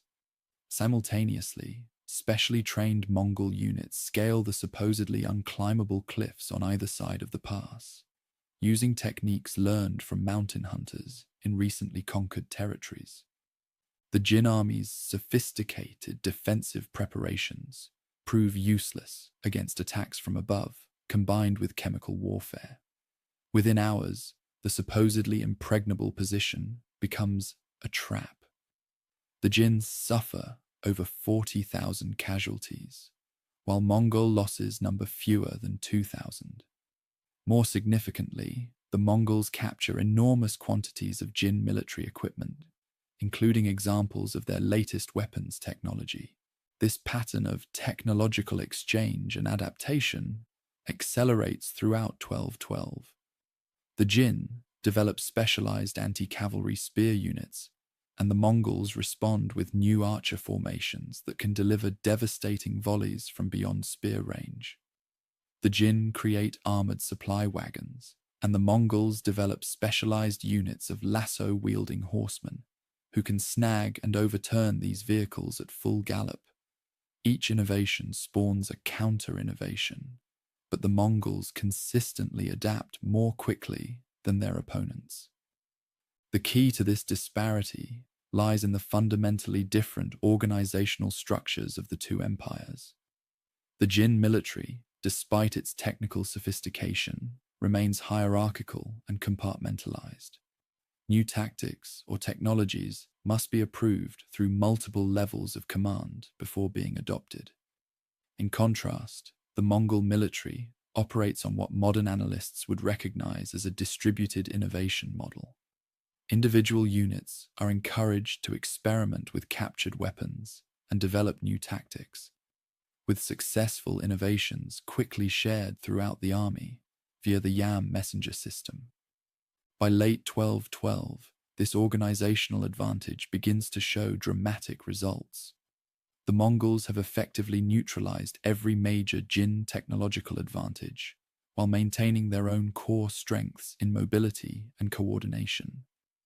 They have also developed new capabilities that the Jin cannot match, such as the ability to conduct complex military operations at night, using specialized units trained in darkness warfare, a skill learned from forest-dwelling tribes in the Northern Territories. Perhaps most importantly, the Mongols have created what might be called the world's first military research and development program. Captured engineers and craftsmen are not simply put to work reproducing existing weapons. They are organized into teams that combine different technical traditions to create new technologies. This systematic approach to military innovation represents a fundamental shift from the medieval pattern of gradual evolutionary weapons development. As winter approaches, the Jin Empire finds itself in an unprecedented situation. Despite their vast resources and centuries of military tradition, they are being outmaneuvered not just on the battlefield, but in the realm of technological development. The Mongols have transformed warfare from a test of strength and courage into a competition of organizational learning and adaptation. This revolutionary approach to military innovation will influence warfare for centuries to come, establishing patterns that remain relevant in today's rapidly evolving military technology landscape. The year 1212 closes with another silence falling over Zhongdu, but this time it's the silence of fear. The Jin dynasty's best efforts at technological adaptation have failed to stop the Mongol advance.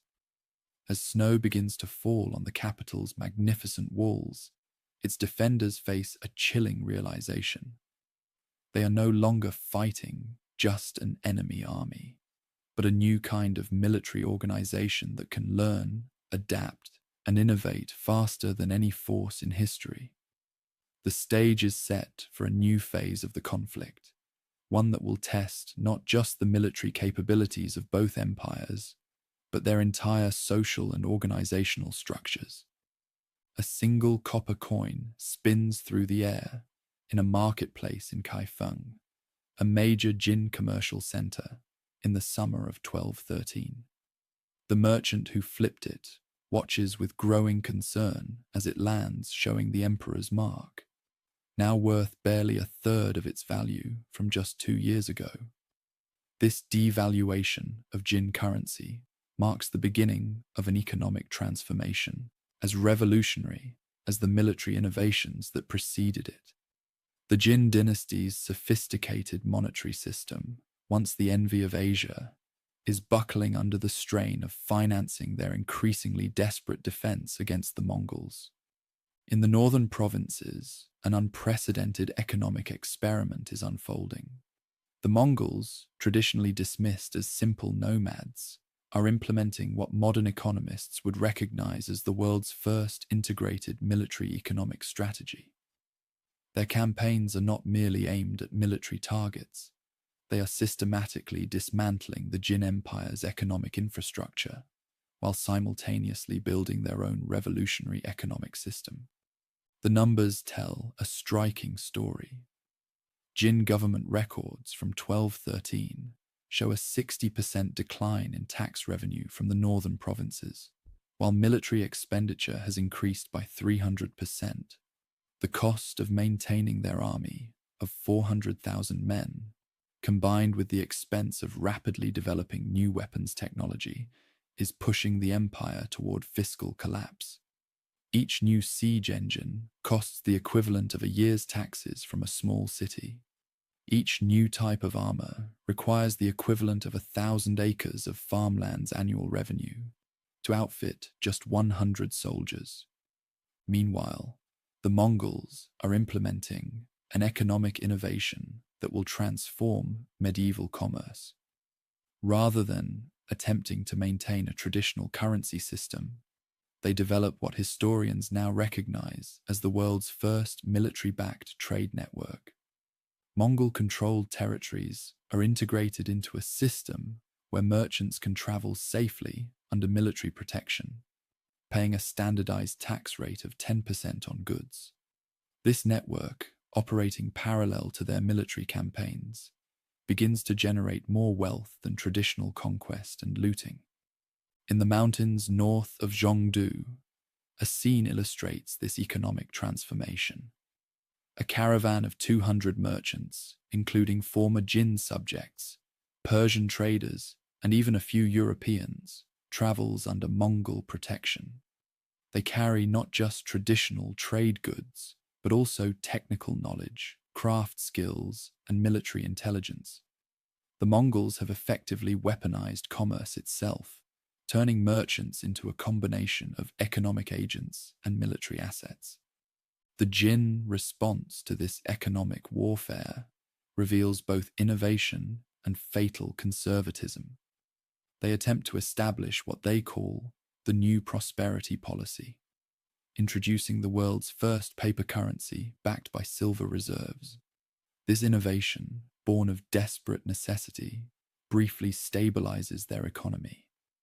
However, the constant military pressure forces them to print more currency than their silver reserves can support, leading to history's first documented case of wartime hyperinflation.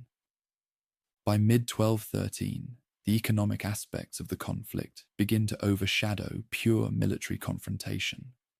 The Mongols' systematic destruction of Jin grain storage facilities, combined with their disruption of traditional trade routes, creates cascading economic effects. In captured territories, they implement a new form of economic organization, the decimal system. Just as their military is organized in units of 10, 100, and 1,000, they reorganize economic activity along similar lines, creating standardized tax and administrative units that can be efficiently managed with minimal bureaucracy. The Jin capital's markets provide a vivid illustration of the changing economic reality. Luxury goods that once flowed freely through the empire's trade networks become increasingly scarce. The price of basic commodities rises dramatically. Records show that the cost of rice increases tenfold between 1211 and 1213. The sophisticated urban economy that had characterized Jin civilization begins to unravel as the empire's commercial networks are systematically dismantled. A crucial battle in late 1213 demonstrates the intersection of economic and military innovation. The Mongols lay siege to the wealthy city of Xijing, but rather than attempting to breach its formidable walls, they establish what modern analysts would call an economic exclusion zone. Their cavalry patrols interdict all trade within a 100-mile radius. Inside the city, the Jin commander watches helplessly as his sophisticated urban economy collapses.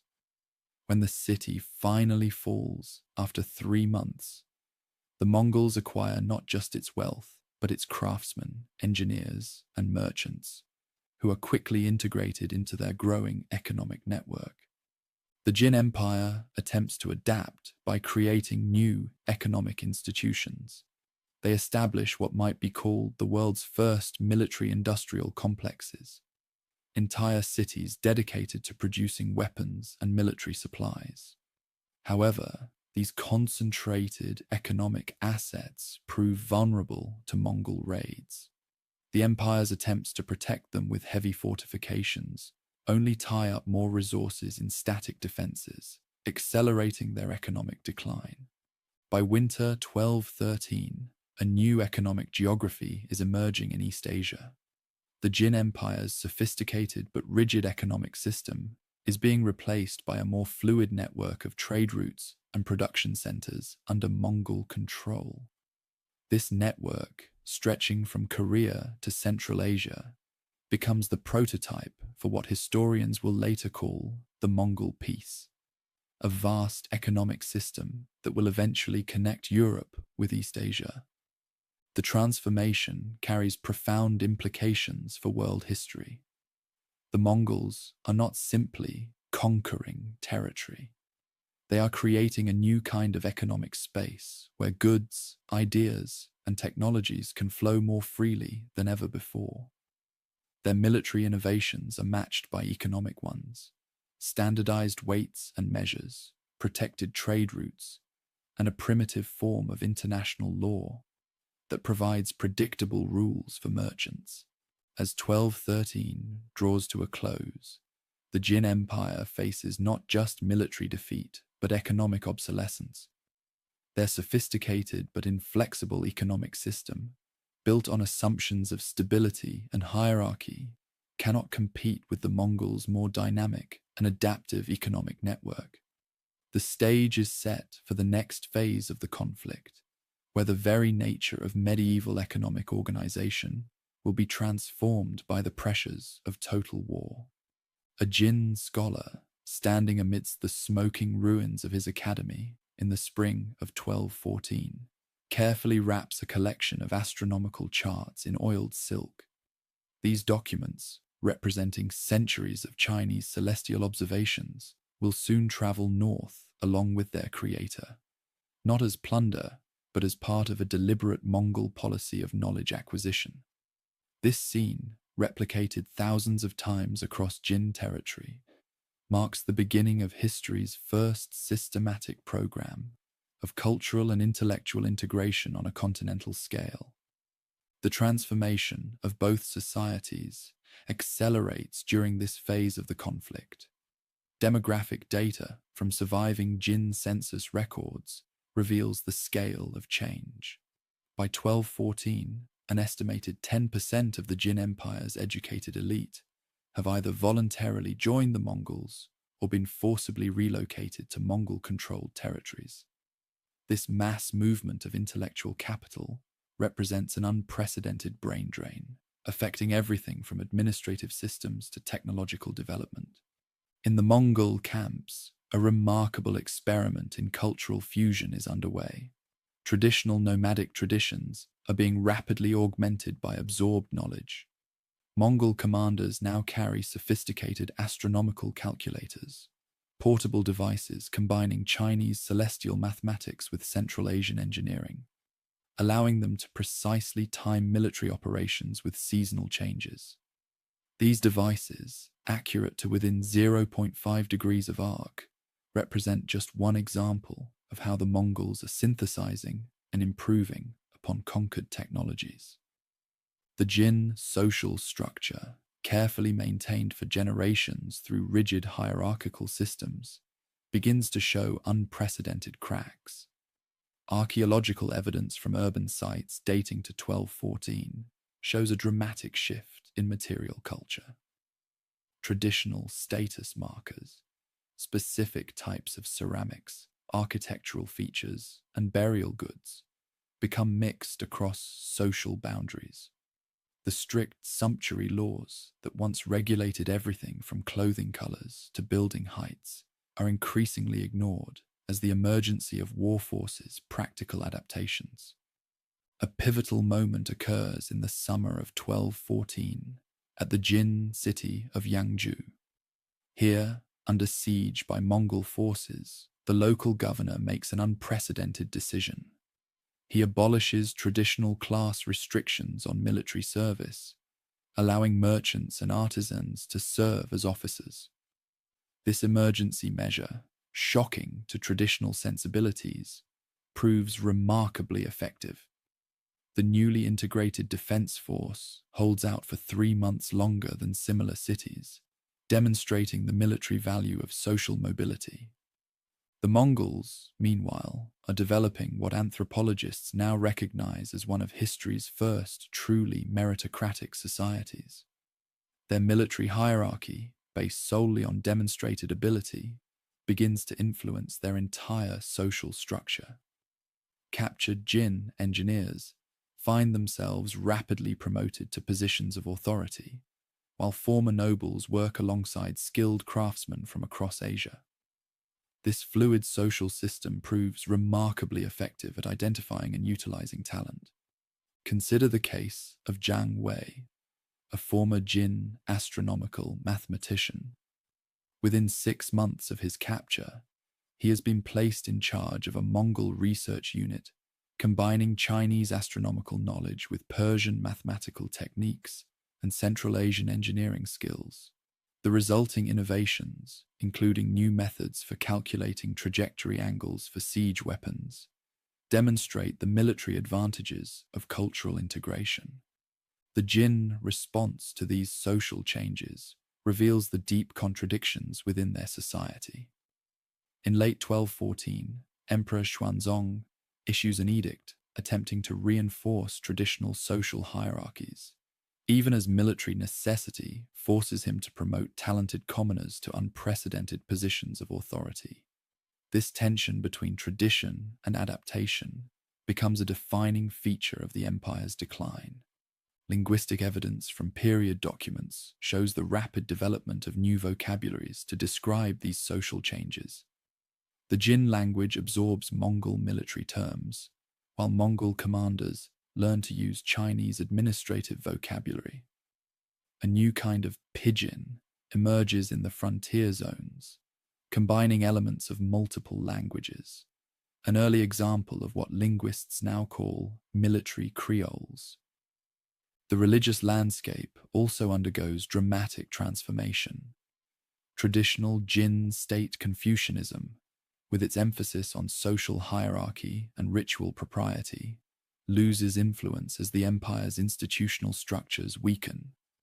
The Mongols, practicing what historians term pragmatic tolerance, allow all religions to flourish while favoring none, creating an environment of unprecedented religious pluralism. Archaeological evidence from 1214 religious sites tells a fascinating story of adaptation. Buddhist temples begin incorporating shamanistic elements, while Taoist priests adopt military organizational techniques learned from the Mongols. This religious fusion creates new syncretic practices that will influence Asian spirituality for centuries to come. In the realm of material culture, the changes are equally dramatic. Analysis of ceramics from this period shows the emergence of new hybrid styles, combining Jin artistic traditions with nomadic practical considerations. Portable folding furniture, originally developed for Mongol military camps, begins appearing in Jin urban households. These practical adaptations reflect deeper changes in how people think about space, mobility, and social status. The educational system, long a cornerstone of Jin social control, undergoes radical transformation. Traditional examination halls, where scholars once competed for bureaucratic positions through mastery of classical texts, are converted into what we might now call technical schools. The emphasis shifts from literary accomplishment to practical knowledge, mathematics, engineering, and military science. By late 1214, new forms of social organization are emerging in both societies. The Mongols develop what sociologists would now call a network-centric social structure, where status depends on one's connections and practical contributions rather than birth or tradition. The Jin, despite official resistance, begin moving toward a more merit-based system simply to survive. These social transformations have lasting implications for world history. The Mongol model of practical meritocracy, combined with their systematic integration of diverse cultural knowledge, creates new possibilities for social and intellectual exchange. The breakdown of traditional Jin social hierarchies, though traumatic, opens the way for more flexible and adaptive social structures. As winter approaches in 1214, a new kind of society is emerging from the crucible of conflict. Neither purely nomadic nor traditionally settled, it combines elements of both while introducing innovations that will influence human social organization for centuries to come. The stage is set for the next phase of the war, where these social transformations will be tested against the harsh realities of survival in a world where all traditional certainties have been overthrown. A single page from a merchant's diary, preserved in the arid conditions of a cave temple near Datong, provides us with a remarkable window into the psychological landscape of 1215. The writer, a silk trader named Liu Chen, records an observation that captures the essence of this transformative period. Today, I saw a Jin princess bargaining for rice with a Mongol sergeant. She wore silk slippers, worn through at the soles. He calculated the price using an astronomical tool of pure gold. The world has turned upside down. This intimate glimpse into daily life reveals how the massive social and economic transformations of the Mongol-Jin War manifested in individual human experiences. Psychological studies of historical trauma suggest that societies under extreme stress often develop new adaptive behaviors within remarkably short timeframes. The year 1215 provides a fascinating case study of this phenomenon on an unprecedented scale. Population data from Jin census records indicates that approximately 60% of the urban population in northern territories has been displaced, creating what anthropologists term forced innovation communities. Groups of people from different social backgrounds thrown together by circumstance and necessity. In the refugee camps that spring up along the southern Jin frontier, an unprecedented social experiment unfolds. Traditional family structures, once rigidly hierarchical, begin to show remarkable flexibility. Archaeological evidence from these camps shows that living spaces are organized not by social class, but by practical skill sets. A former court astrologer might share quarters with a blacksmith, their combined knowledge increasing their survival chances. This reorganization of social space reflects deeper changes in how people conceptualize status and value. The psychological impact on the Mongol forces is equally profound. Surviving documents from their military administrators show a systematic effort to understand and adapt to settled urban life. A Mongol officer's report from the captured city of Zhongdu contains detailed observations about urban sanitation systems, architectural principles, and social organization. These reports reveal not just military intelligence gathering, but a genuine attempt to comprehend and synthesize different ways of life. Climate data from dendrochronological studies indicates that 1215 experienced unusually harsh weather conditions, with summer temperatures averaging 2.5 degrees Celsius below normal. This environmental stress acts as a multiplier on social transformations. In the Jinnah territories, traditional agricultural practices prove insufficient, leading to the rapid adoption of Mongol techniques for weather prediction and crop management. The hunger for practical knowledge literally becomes a matter of survival. A pivotal moment occurs in the autumn of 1215 at the Jin city of Kaifeng. Here, facing severe food shortages, the population spontaneously reorganizes itself into what sociologists would now recognize as a prototype of collective resource management. Traditional neighborhood associations transform into efficiency-maximizing units, combining the Jin bureaucratic tradition with Mongol-inspired military organization. This hybrid system proves so effective that it survives long after the war, influencing Chinese urban organization for centuries. The psychological transformation of warfare itself becomes evident in military records from this period. Jin commanders begin reporting what they call shadow sickness among their troops, a condition we now recognize as combat stress reaction, particularly associated with the psychological pressure of facing an enemy that refuses to fight according to traditional rules. The Mongols, conversely, show remarkably low rates of psychological casualty, which modern military psychologists attribute to their more flexible and supportive unit organization. Archaeological evidence from 1215 burial sites tells a poignant story of cultural adaptation. Traditional Jin burial practices, which once strictly segregated social classes, show increasing signs of hybridization. Grave goods include combinations of items that would have been unthinkable a few years earlier. A nobleman buried with Mongol riding equipment, a merchant's wife with military honors. These changes in death rituals reflect deeper transformations in how people understand their place in a rapidly changing world. The human capacity for adaptation reveals itself in unexpected ways. Linguistic analysis of documents from this period shows the emergence of new emotional vocabularies. The Jin language develops new terms for psychological states that had no previous need for expression. Words meaning adaptable mind and change strength enter common usage, reflecting the population's struggle to process their transforming world.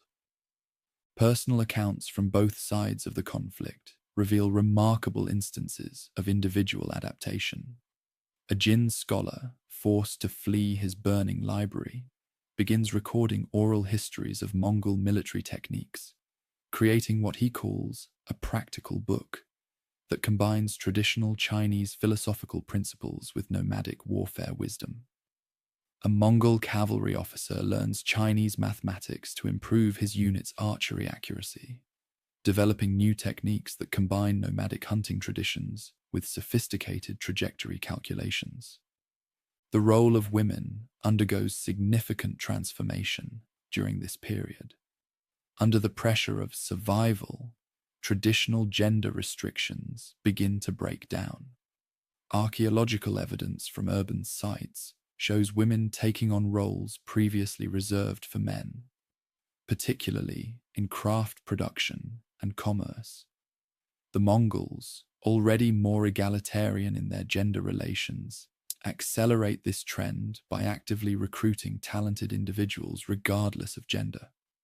Medical records from 1215 provide insight into the biological impact of these social changes. Jin physicians begin documenting new patterns of illness they attribute to the stress of rapid social transformation. However, they also record unprecedented innovations in treatment, as medical knowledge from different traditions combines under pressure. The result is the emergence of new healing practices that blend Chinese, Mongol, and Central Asian techniques. The psychological impact on children proves particularly significant. Educational materials from this period show a radical shift in what young people are expected to learn. Traditional Jin education, focused on literary classics and moral principles, gives way to more practical instruction. Young people are taught multiple languages, basic military skills, and adaptive thinking, creating what one observer calls children of the New World. As winter approaches in 1215, the human landscape has been transformed as profoundly as the political one. People on both sides of the conflict have been forced to develop new psychological and social tools to survive in a world where all traditional certainties have been undermined.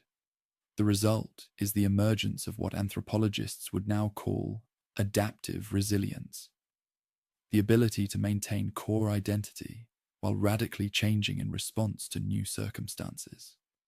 These human transformations will have lasting implications for world history.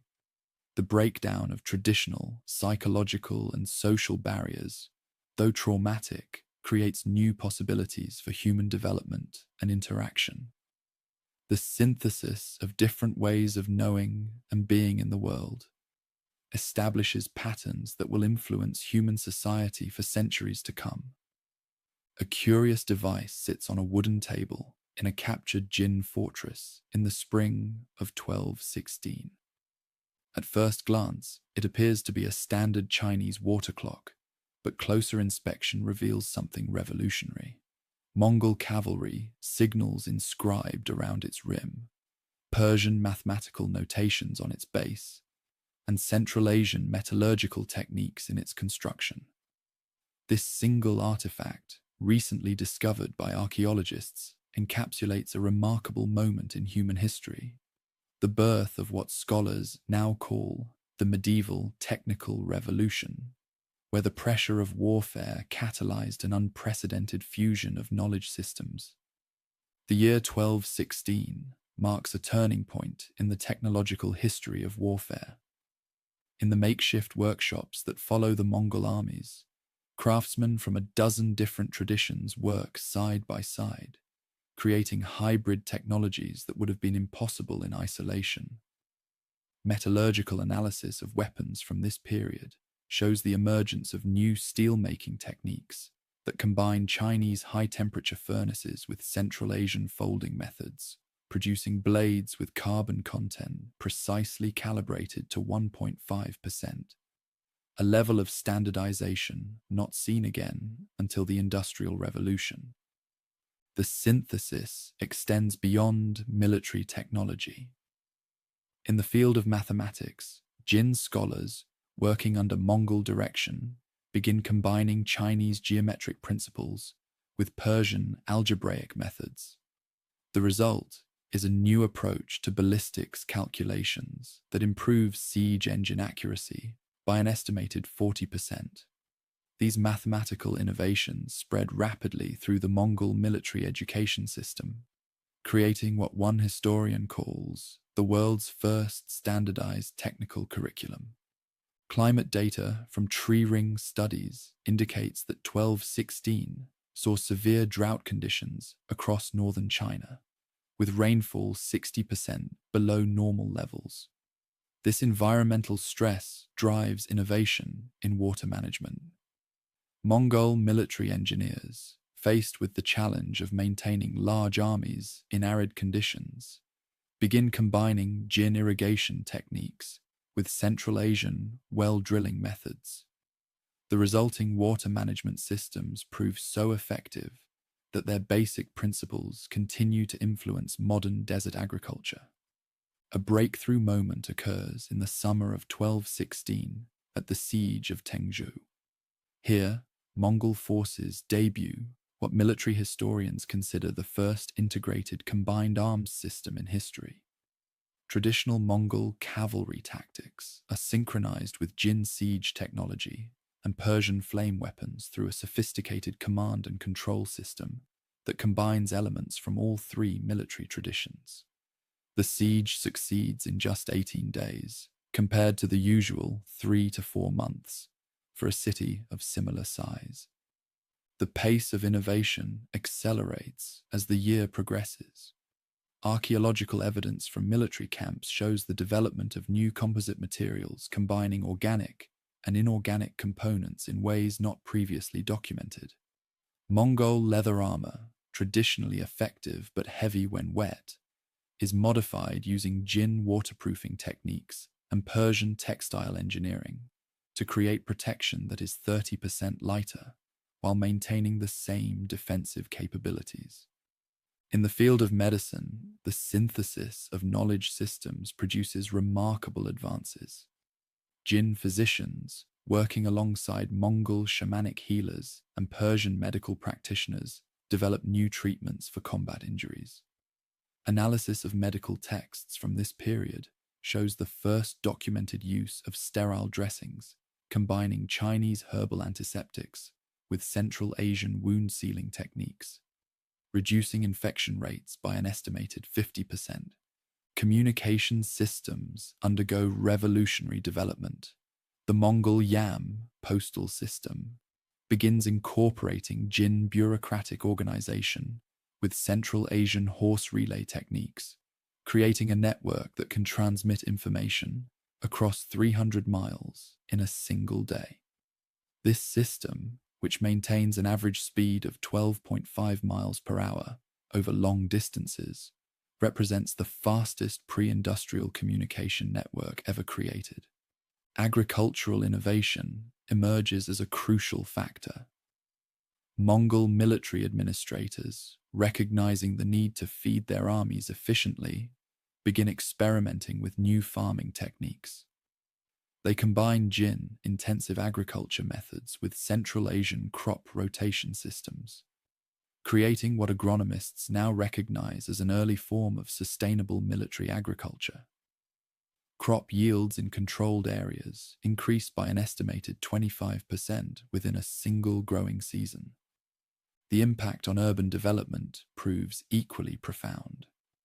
In captured cities, Mongol administrators implement what they call the universal system, a new approach to urban organization that combines nomadic principles of mobility with settled principles of permanence. Streets are widened to accommodate mounted troops, expanding from the traditional Jin width of 3 meters to a standard 7 meters.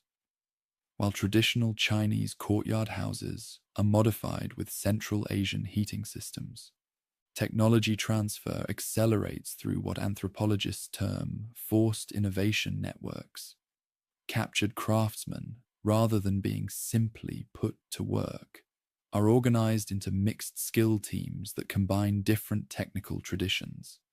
A typical workshop might include a Jin metallurgist, a Central Asian bowyer, and a Persian siege engineer, all working under Mongol military direction. This organizational innovation produces new technologies at an unprecedented rate. By late 1216, the synthesis of knowledge systems begins showing surprising secondary effects. Linguistic analysis of technical documents from this period reveals the emergence of what might be called the world's first standardized technical vocabulary, terms that combine elements from multiple languages to describe new technologies and techniques. This technical lingua franca spreads along trade routes, creating networks of shared technical knowledge that span continents.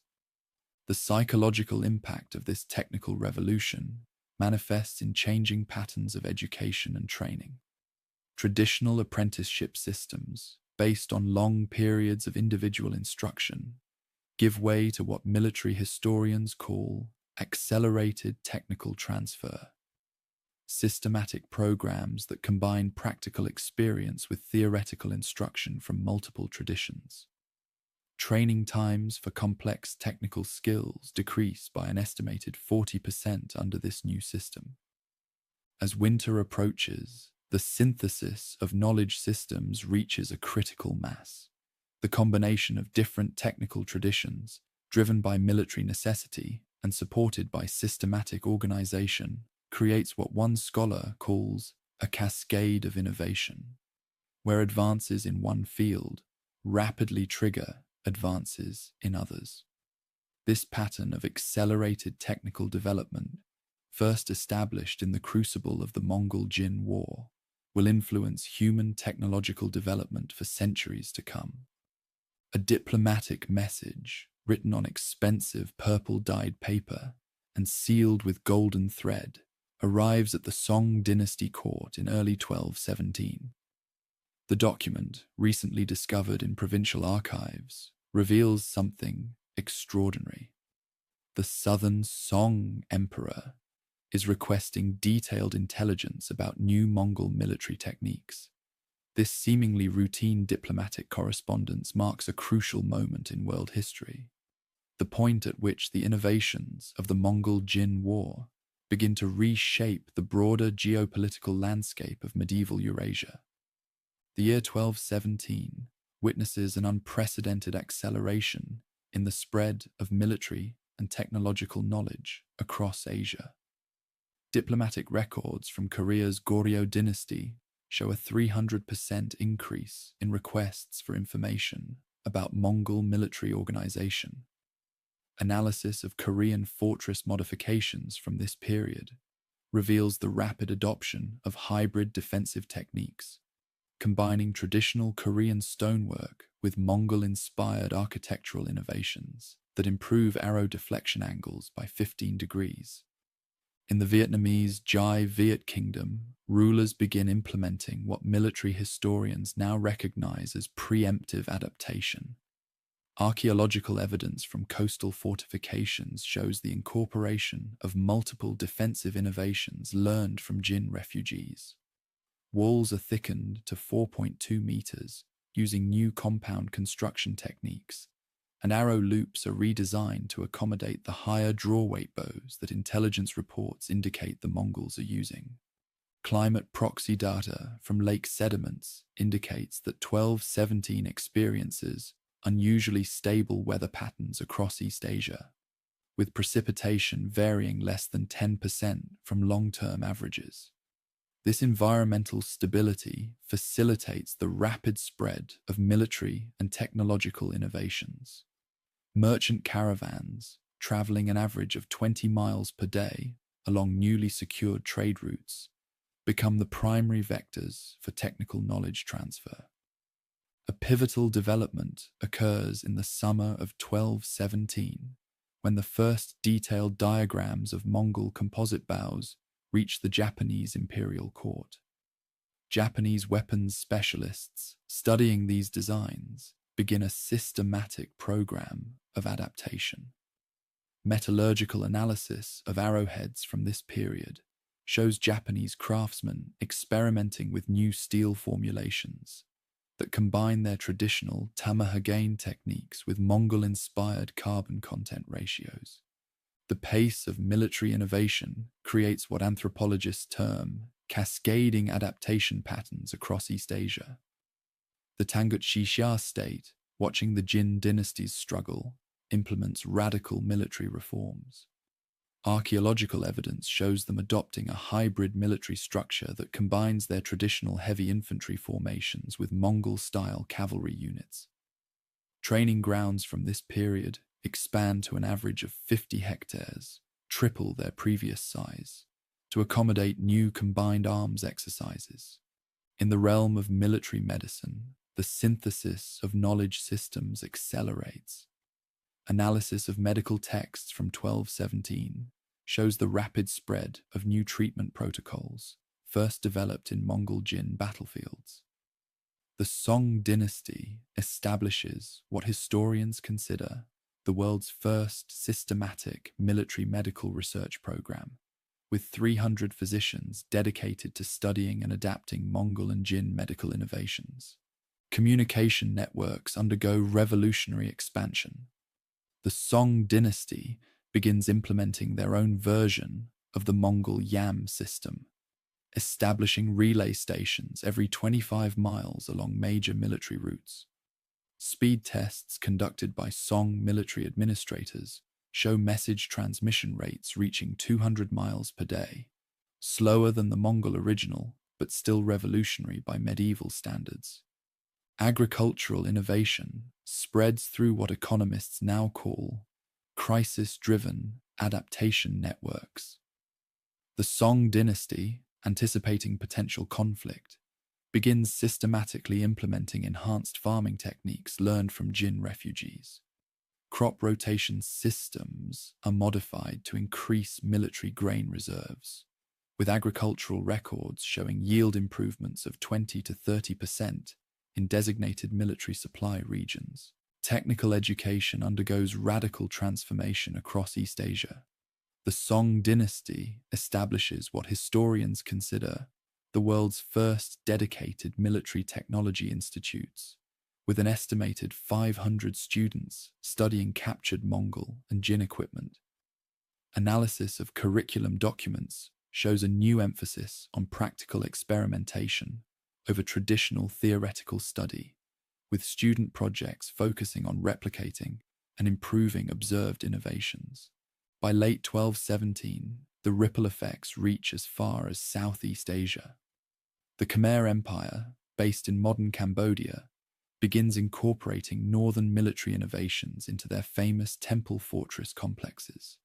Archaeological evidence shows new angular battlements designed to deflect projectiles more effectively, with wall geometry modified to create overlapping fields of fire for defending archers.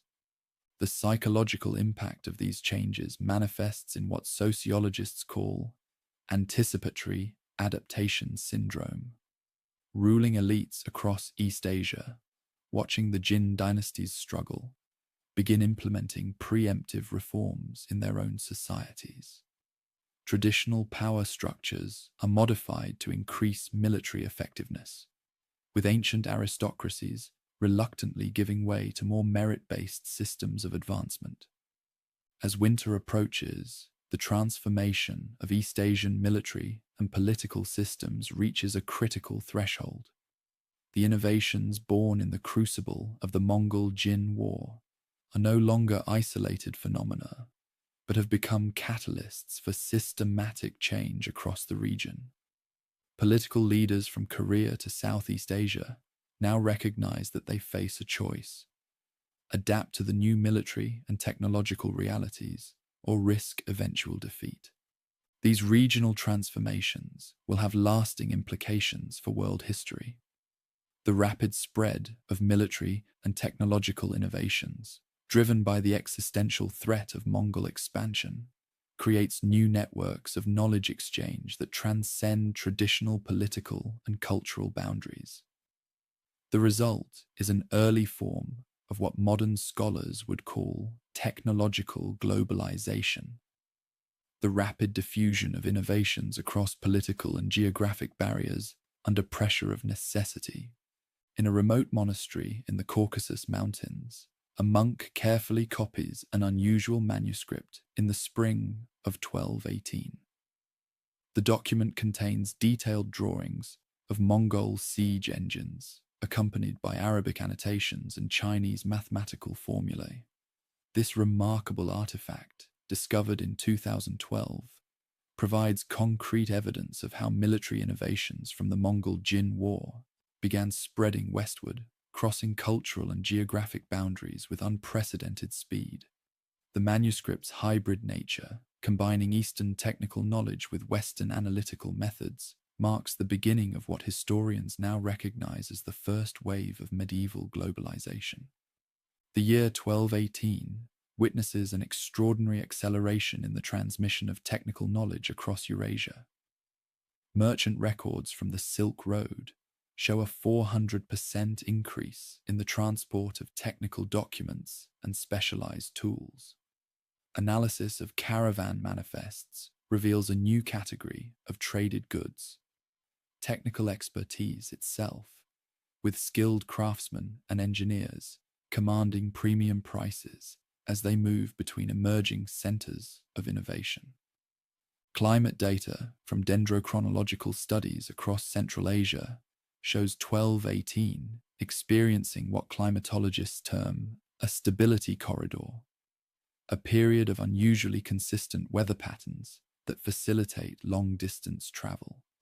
Average temperatures along the main trade routes vary by only 1.2 degrees Celsius from seasonal norms, creating ideal conditions for the movement of people and ideas. This environmental stability coincides with the Mongol establishment of protected trade routes, creating what economists call a medieval information superhighway. A crucial transformation occurs in the realm of military technology transfer. Analysis of fortress modifications from this period shows a clear progression of innovation, moving westward at an average speed of 300 miles per year. Russian fortifications begin incorporating distinctive angular battlements first developed during the Mongol-Jin War, while Armenian military engineers adapt Chinese counterweight trebuchet designs to create new siege engines with 25% greater range. The spread of knowledge accelerates through what anthropologists term technological leapfrogging. Instead of gradually developing through traditional stages, societies encountering Mongol innovations often skip intermediate steps entirely.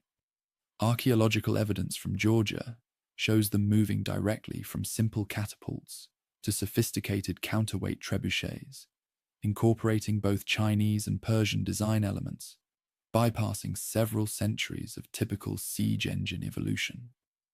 In the realm of metallurgy, the synthesis of Eastern and Western techniques produces remarkable advances. Analysis of sword blades from 1218 shows the emergence of new steelmaking methods that combine Chinese high-temperature furnaces with Middle Eastern folding techniques.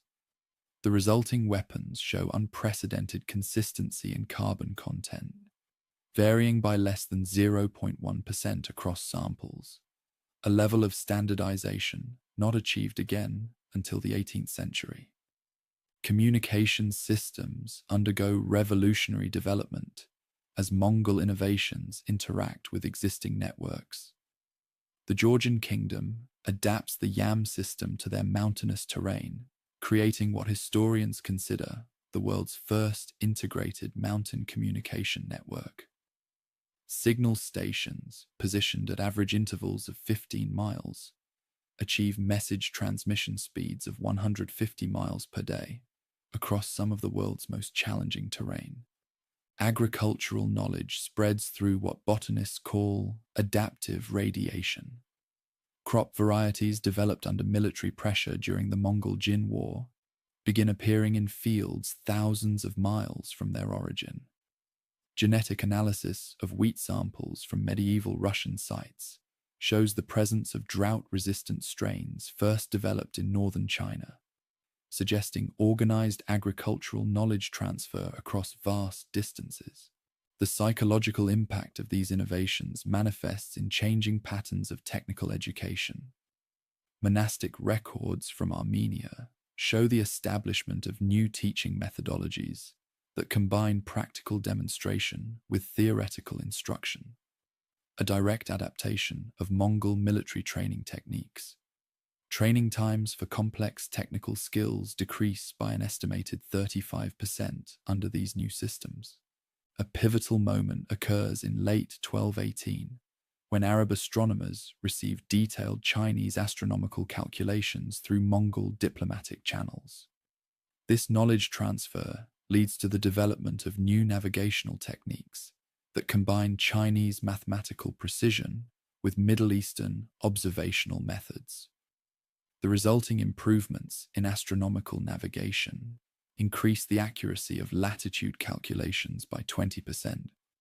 The diffusion of military technology creates what archaeologists term innovation horizons, distinct layers in the archaeological record where multiple societies show simultaneous adoption of new technologies.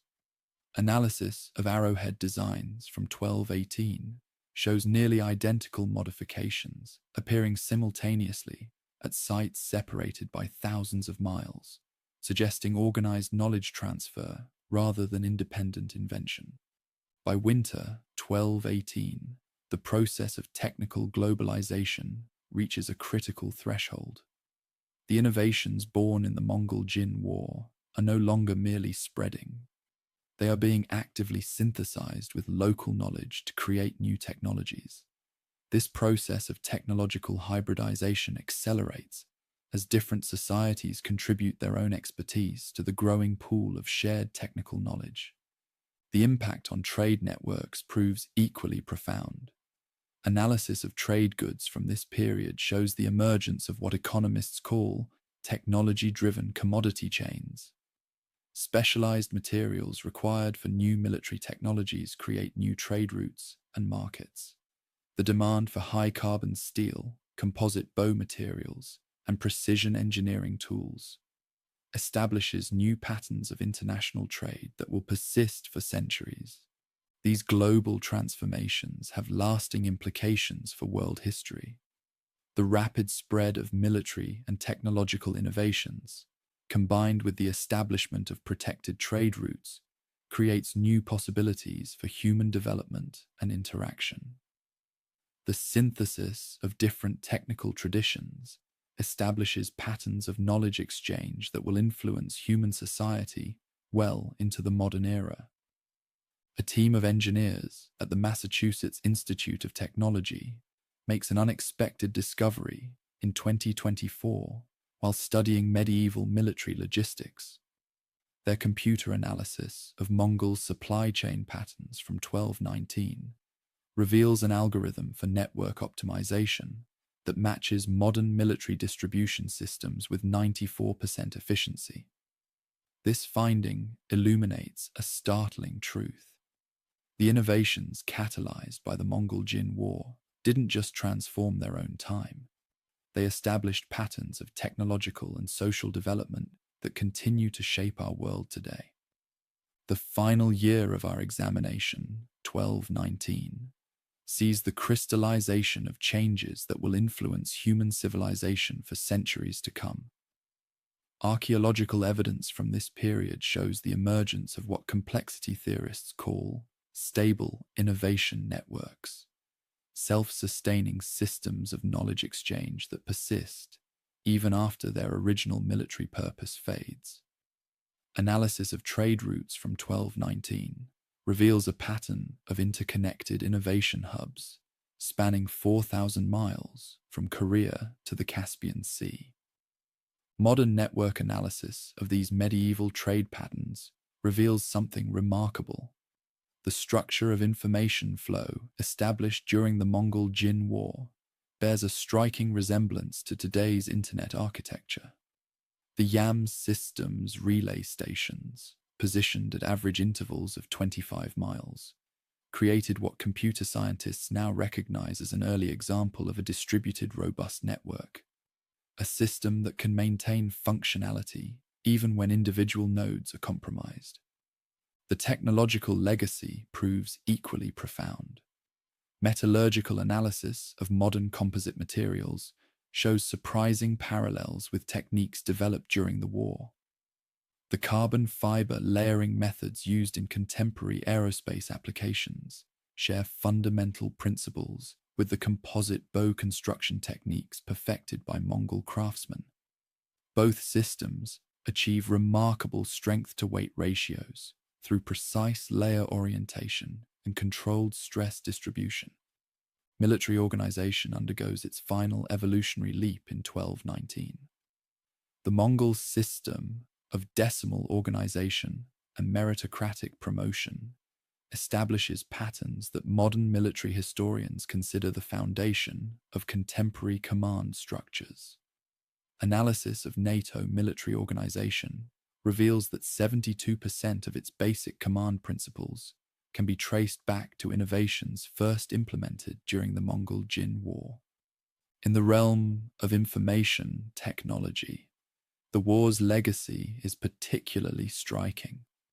The Mongol practice of standardizing communication protocols across different cultures establishes principles that computer scientists would rediscover 800 years later.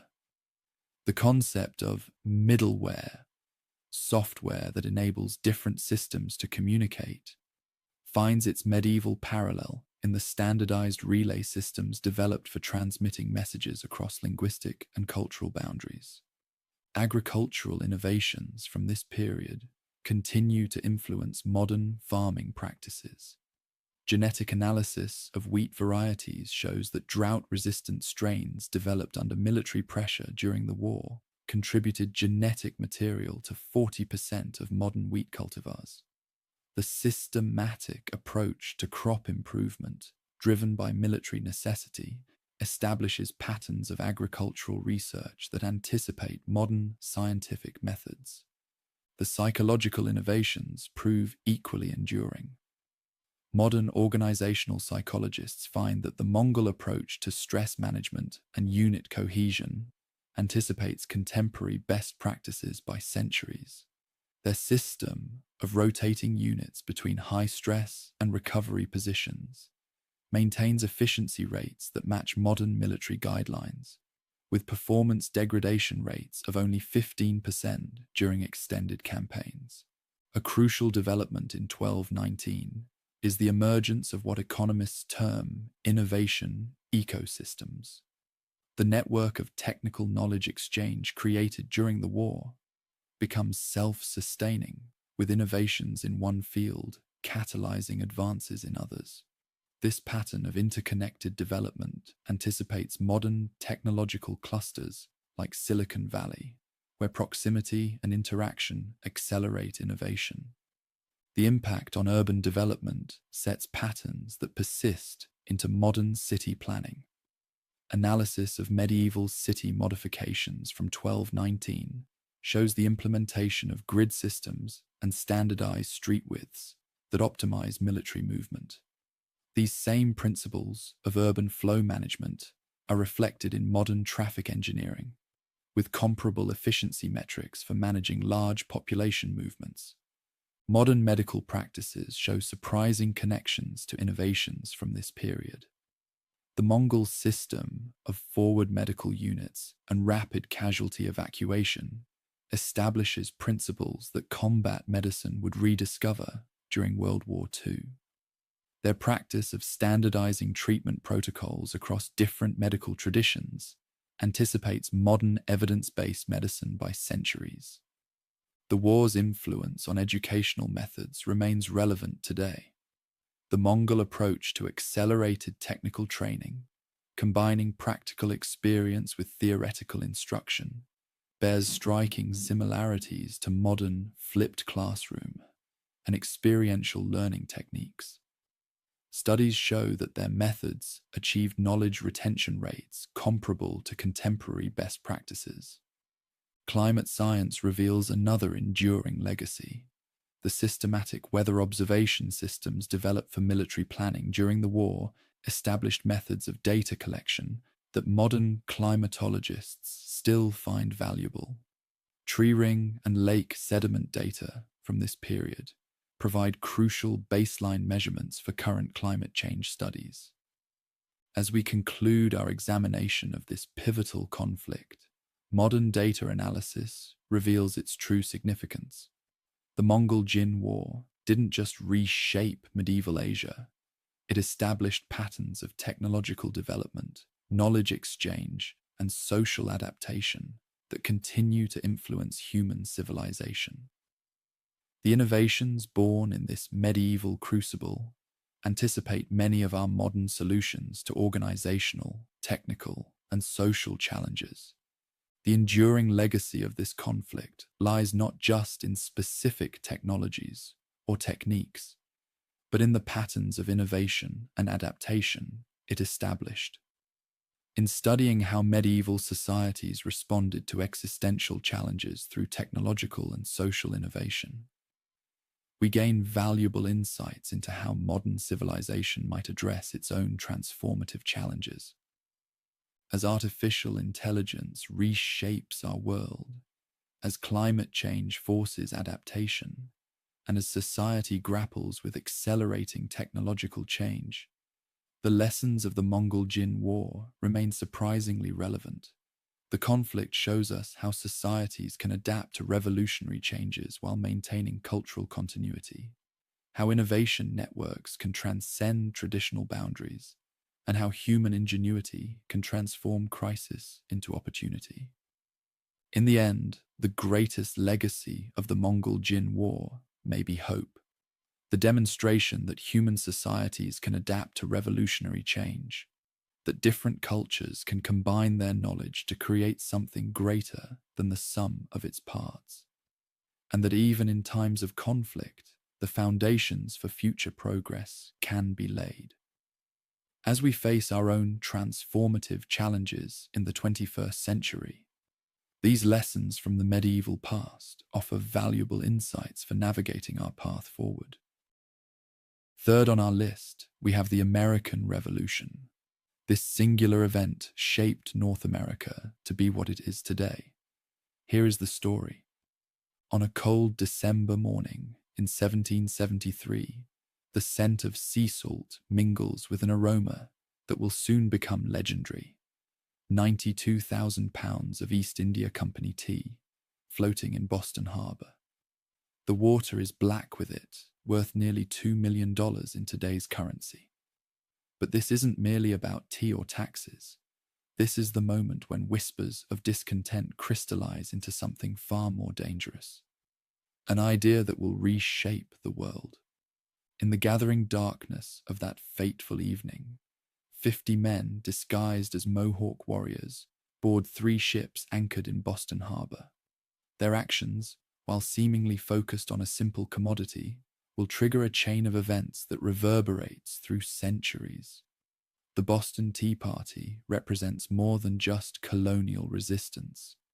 It embodies a fundamental shift in how humans view their relationship with power.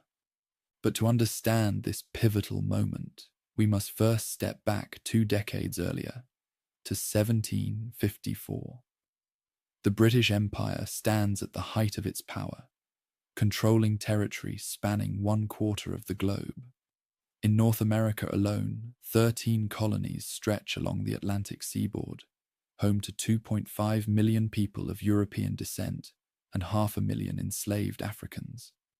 These colonies operate under a system of salutary neglect, where Britain maintains loose control over colonial affairs, allowing for significant local autonomy. This period of relative independence fosters a unique American identity. Colonial assemblies develop their own political traditions, while merchants establish complex trade networks that often bypass British regulations. In Philadelphia, a bustling city of 40,000 inhabitants, Benjamin Franklin establishes America's first lending library and helps create a postal system that connects the colonies more efficiently than ever before. This infrastructure of independence, both physical and intellectual, lays the groundwork for what's to come. The catalyst for change arrives with the French and Indian War, 1754 to 1763. This conflict, part of the larger 7 Years' War, transforms the political landscape of North America. Britain emerges victorious, but at a staggering cost. The national debt nearly doubles to £122 million, equivalent to roughly $22 billion today. The Crown's solution to this financial crisis will prove to be its greatest miscalculation. In 1764, Parliament passes the Sugar Act, the first in a series of revenue-generating measures aimed at the colonies. Unlike previous trade regulations, this act is explicitly designed to raise money rather than regulate commerce. The distinction might seem subtle, but to colonists who have developed their own understanding of political rights, it represents a fundamental breach of trust. The political temperature begins to rise. In colonial assemblies and taverns alike, a new language of rights emerges. Words like representation, consent, and liberty take on explosive new meanings. James Otis Jr., a brilliant young lawyer from Massachusetts, articulates what many are beginning to feel. In a fiery speech against the writs of assistance, general search warrants, he declares, "Taxation without representation is tyranny." The phrase spreads like wildfire through the colonies, becoming a rallying cry for those who see Britain's actions as an overreach of power. The intellectual foundations of resistance are further strengthened by the circulation of political treatises. John Locke's 2 Treatises of Government, published nearly a century earlier, finds new relevance. His arguments about natural rights and the social contract provide a theoretical framework for colonial grievances. In the coffeehouses of Boston and the salons of Philadelphia, these ideas are debated and refined, creating a sophisticated political discourse that will ultimately justify revolution. By 1765, the situation reaches a critical point with the passage of the Stamp Act. This direct tax on printed materials affects everyone from newspaper publishers to legal clerks. The response is immediate and unprecedented. The Stamp Act Congress, meeting in New York, represents the first organized colonial response to British policy. 9 colonies send delegates, establishing a precedent for united action that will prove crucial in the years ahead. In a small print shop in Boston, a group of artisans and traders gather under the leadership of Samuel Adams.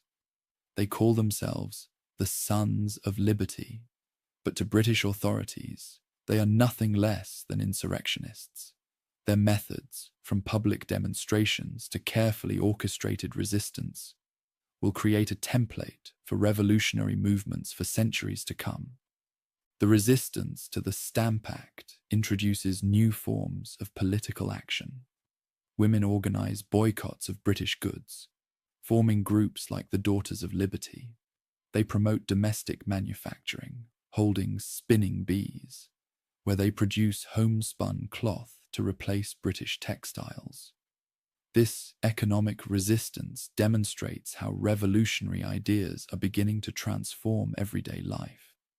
The repeal of the Stamp Act in 1766 brings temporary relief, but it comes with a warning sign: the Declaratory Act, which asserts Parliament's right to legislate for the colonies in all cases whatsoever.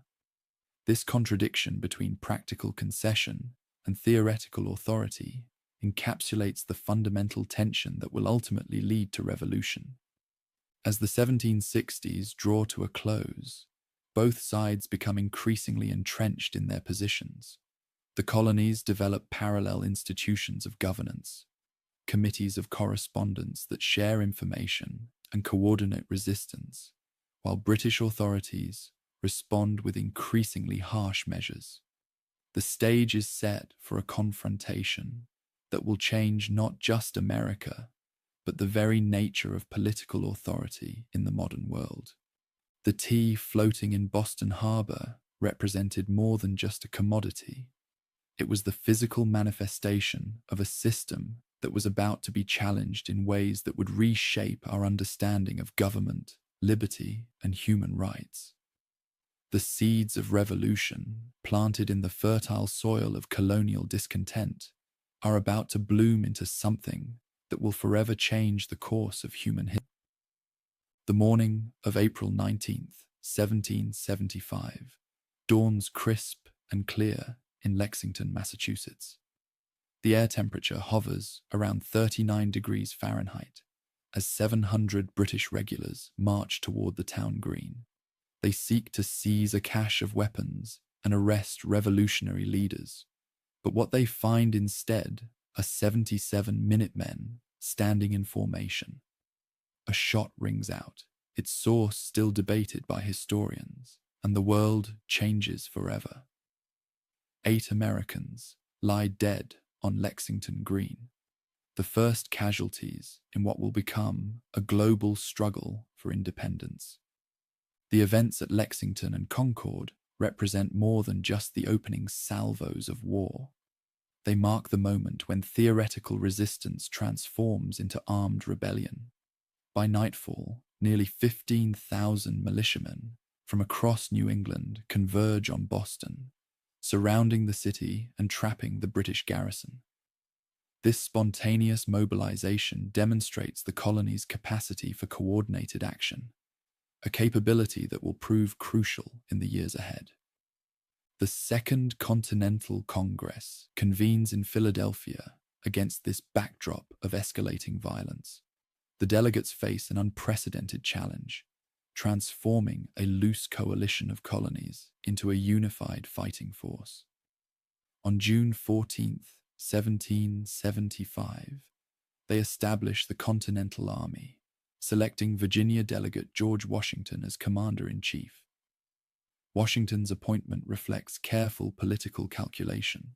Choosing a Southerner to lead a predominantly New England army helps cement interstate cooperation. The summer of 1775 brings the war's first major battle at Bunker Hill. Though technically a British victory, the engagement reveals shocking vulnerabilities in British military supremacy. The Redcoats suffer 1,054 casualties compared to the Americans' 450. More significantly, the battle demolishes the myth of colonial military inferiority.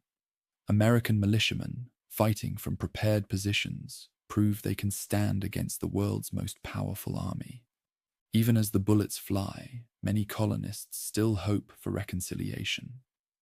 The Continental Congress sends King George III the Olive Branch Petition, expressing loyalty while pleading for redress of grievances. The king's response arrives in August, a proclamation of rebellion, declaring the colonies in open revolt. This royal pronouncement, combined with the hiring of 30,000 German mercenaries to suppress the rebellion, convinces many moderates that independence is now inevitable. Thomas Paine's pamphlet, Common Sense, published in January 1776, crystallizes this shifting sentiment. Written in clear, direct prose, it sells an unprecedented 120,000 copies in 3 months. Paine argues that monarchy itself is absurd, asking pointedly why an island should rule a continent. His words transform the conflict from a dispute over specific policies into a fundamental challenge to the legitimacy of hereditary rule. The movement toward independence gains unstoppable momentum in the spring of 1776. Individual colonies begin instructing their delegates to support separation from Britain. Virginia takes the lead, passing a resolution on May 15th, calling for a formal declaration of independence. The Continental Congress responds by appointing a committee to draft such a document, with Thomas Jefferson as its primary author. On July 2nd, 1776, the Continental Congress formally votes for independence. 2 days later, they adopt Jefferson's Declaration of Independence, a document whose influence will eventually extend far beyond American shores. Its assertion that all men are created equal and possess unalienable rights establishes a new standard for human liberty, even if the young nation struggles to live up to these ideals. The Declaration transforms the conflict's nature and scope. What began as a colonial rebellion becomes a global war of ideas. The document's principles of human equality and popular sovereignty pose a direct challenge to the hierarchical social and political systems dominating 18th century Europe. From France to Poland, Enlightenment thinkers and political reformers study the American example with intense interest. Military realities, however, remain daunting. The British Army, occupying New York, numbers 32,000 professional soldiers, supported by the world's most powerful navy. Against them, Washington commands roughly 20,000 poorly equipped troops, many lacking basic necessities like shoes and gunpowder. The American army faces not just a military challenge, but an ideological one, proving that citizen soldiers fighting for a principle can defeat professional forces fighting for empire. As summer turns to autumn in 1776, the revolution hangs by a thread. Washington's army suffers a series of devastating defeats around New York City, losing 90 ships, 145 cannons, and thousands of men. The British drive the Americans across New Jersey into Pennsylvania, with many expecting the rebellion to collapse before winter. Yet in this moment of crisis, Washington demonstrates the leadership that will become legendary, planning a bold counterstroke that will reignite the revolutionary cause and begin the next chapter in this epic struggle for liberty.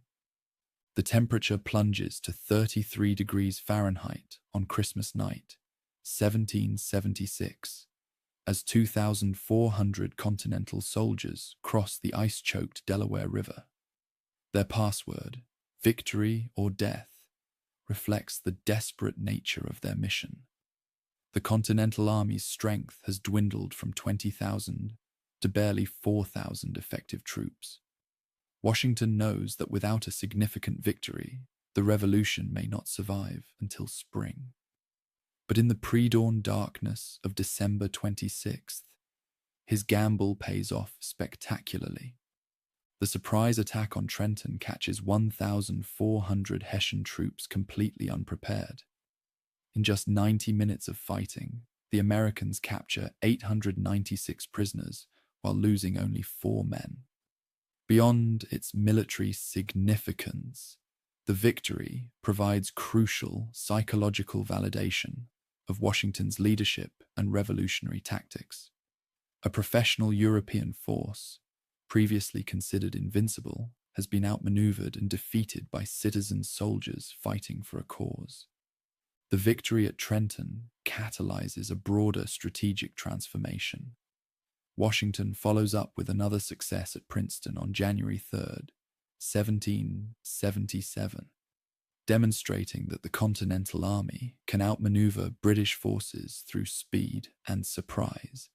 These victories convince many previously neutral farmers and merchants to support the revolution, while also impressing potential foreign allies with American military capabilities.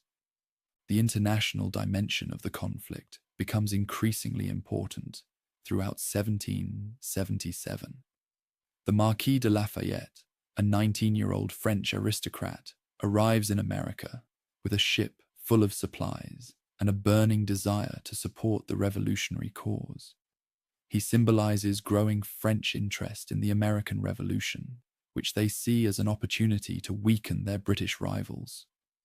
Benjamin Franklin, serving as America's ambassador in Paris, skillfully cultivates this interest, creating a sophisticated propaganda campaign that presents the revolution as a struggle between liberty and tyranny. British strategy for 1777 centers on isolating New England, the heart of the rebellion, from the other colonies. General John Burgoyne leads an army of 7,000 men south from Canada toward Albany, New York, while General William Howe moves north from New York City with 15,000 troops. The plan appears sound on paper, but fails to account for the challenges of coordinating such complex movements across vast distances. The campaign's turning point comes at Saratoga, New York, where American forces under General Horatio Gates steadily wear down Burgoyne's army. The terrain plays a crucial role. Dense forests and rough conditions negate British advantages in discipline and artillery. On October 17th, 1777, Burgoyne surrenders his entire army of 5,728 men, the first time in history that a British army has laid down its arms in the field. News of Saratoga electrifies Europe. France, which has been secretly supporting the American cause with supplies and money, now moves toward open alliance. On February 6, 1778, French and American representatives signed 2 treaties in Paris. The first establishes a formal military alliance. The second creates a commercial partnership. The American Revolution has become a global conflict, with France committing its considerable military and naval resources to the struggle. The French alliance transforms the strategic situation. British forces must now defend a global empire against multiple threats, dividing their attention and resources. The Royal Navy, previously free to blockade American ports and support army operations, must protect British interests worldwide. This strategic shift forces the British to adopt a more defensive posture in North America, gradually withdrawing from Philadelphia and other exposed positions. The war's human dimension also evolves during this period. African Americans increasingly join the conflict on both sides, with the British actively recruiting enslaved people by promising them freedom. The Ethiopian Regiment, formed in Virginia by Lord Dunmore, demonstrates the complex ways in which the revolution intersects with the institution of slavery. Native American nations also make strategic choices, with the Iroquois Confederacy splitting as different nations support opposing sides. The Continental Army undergoes its own transformation at Valley Forge during the winter of 1777 to 1778. Despite severe hardships, 2,500 men die from disease and exposure. The army emerges as a more professional fighting force. Baron Friedrich von Steuben, a Prussian military officer, implements a rigorous training program that standardizes drill procedures and tactical movements. His work transforms the Continental Army from a collection of local militias into a unified professional military force capable of standing toe-to-toe with European regulars. By the spring of 1778, the revolution has reached a new phase. What began as a colonial rebellion has become a world war, drawing in Europe's major powers and reshaping global politics. The American cause, though still far from assured, now has international legitimacy and support. As Washington leads his reinforced and retrained army out of Valley Forge, the balance of power has shifted decisively. The question is no longer whether America can survive, but how its eventual victory will reshape the world order. The summer of 1778 brings suffocating heat to the Carolina backcountry, where the temperature routinely exceeds 90 degrees Fahrenheit. But the real heat comes from the intensifying conflict between patriots and loyalists. The British Army's new Southern strategy transforms this region into a crucible of civil war, where neighbor fights, neighbor, and traditional battle lines blur into a complex web of partisan warfare that will reshape military doctrine for centuries to come. British strategists have identified the South as potentially fertile ground for their cause. Their intelligence suggests that 50% of the southern population remains loyal to the crown, compared to only 20% in New England. The region's plantation economy, dependent on slavery and international trade, seems particularly vulnerable to disruption. Moreover, the vast distances between southern settlements appear to favor British naval mobility over American interior lines of communication. General Henry Clinton, the new British commander-in-chief, launches this southern offensive in December 1778. His forces quickly capture Savannah, Georgia, demonstrating the vulnerability of American coastal positions to British naval power. The fall of Savannah creates a strategic foothold from which British forces can project power throughout the region, threatening Charleston, South Carolina, the largest city in the American South with a population of 12,000. This new phase of the war introduces unprecedented complexity to the conflict. While large armies still maneuver and clash in set-piece battles, much of the fighting occurs between small bands of militia. The British colonel Banastre Tarleton epitomizes the brutal nature of this partisan warfare. His massacre of surrendering American troops at Waxhaws on May 29, 1780, killing 113 of 150 Virginia Continentals who had already laid down their arms, earns him the nickname Bloody Tarleton and intensifies the conflict's savagery. Francis Marion, the legendary Swamp Fox, emerges as the American counter to Tarleton. Leading a force rarely numbering more than 70 men, Marion conducts a relentless guerrilla campaign against British supply lines and outposts. His tactics, striking quickly from hidden positions, then disappearing into the landscape, establish a template for irregular warfare that will influence military thinking for generations. British officers complain that Marion's men come and go like shadows, making traditional military responses ineffective. The war's impact extends far beyond the battlefield. British forces actively recruit enslaved people, promising them freedom in exchange for military service. By 1779, more than 5,000 African Americans have joined the British side. Lord Dunmore's Ethiopian regiment, sporting uniforms emblazoned with the motto, liberty to slaves, represents a profound challenge to the established social order. The very presence of armed, formerly enslaved people fighting for the British causes panic among southern plantation owners and pushes many toward the patriot cause. The situation reaches a critical point in May 1780 when Charleston falls to a British siege. The surrender of 5,466 American troops represents the largest American defeat of the war. General Benjamin Lincoln's entire Southern Army is lost, along with vast quantities of weapons and supplies. The British now control the South's largest port and most important city, seemingly validating their southern strategy.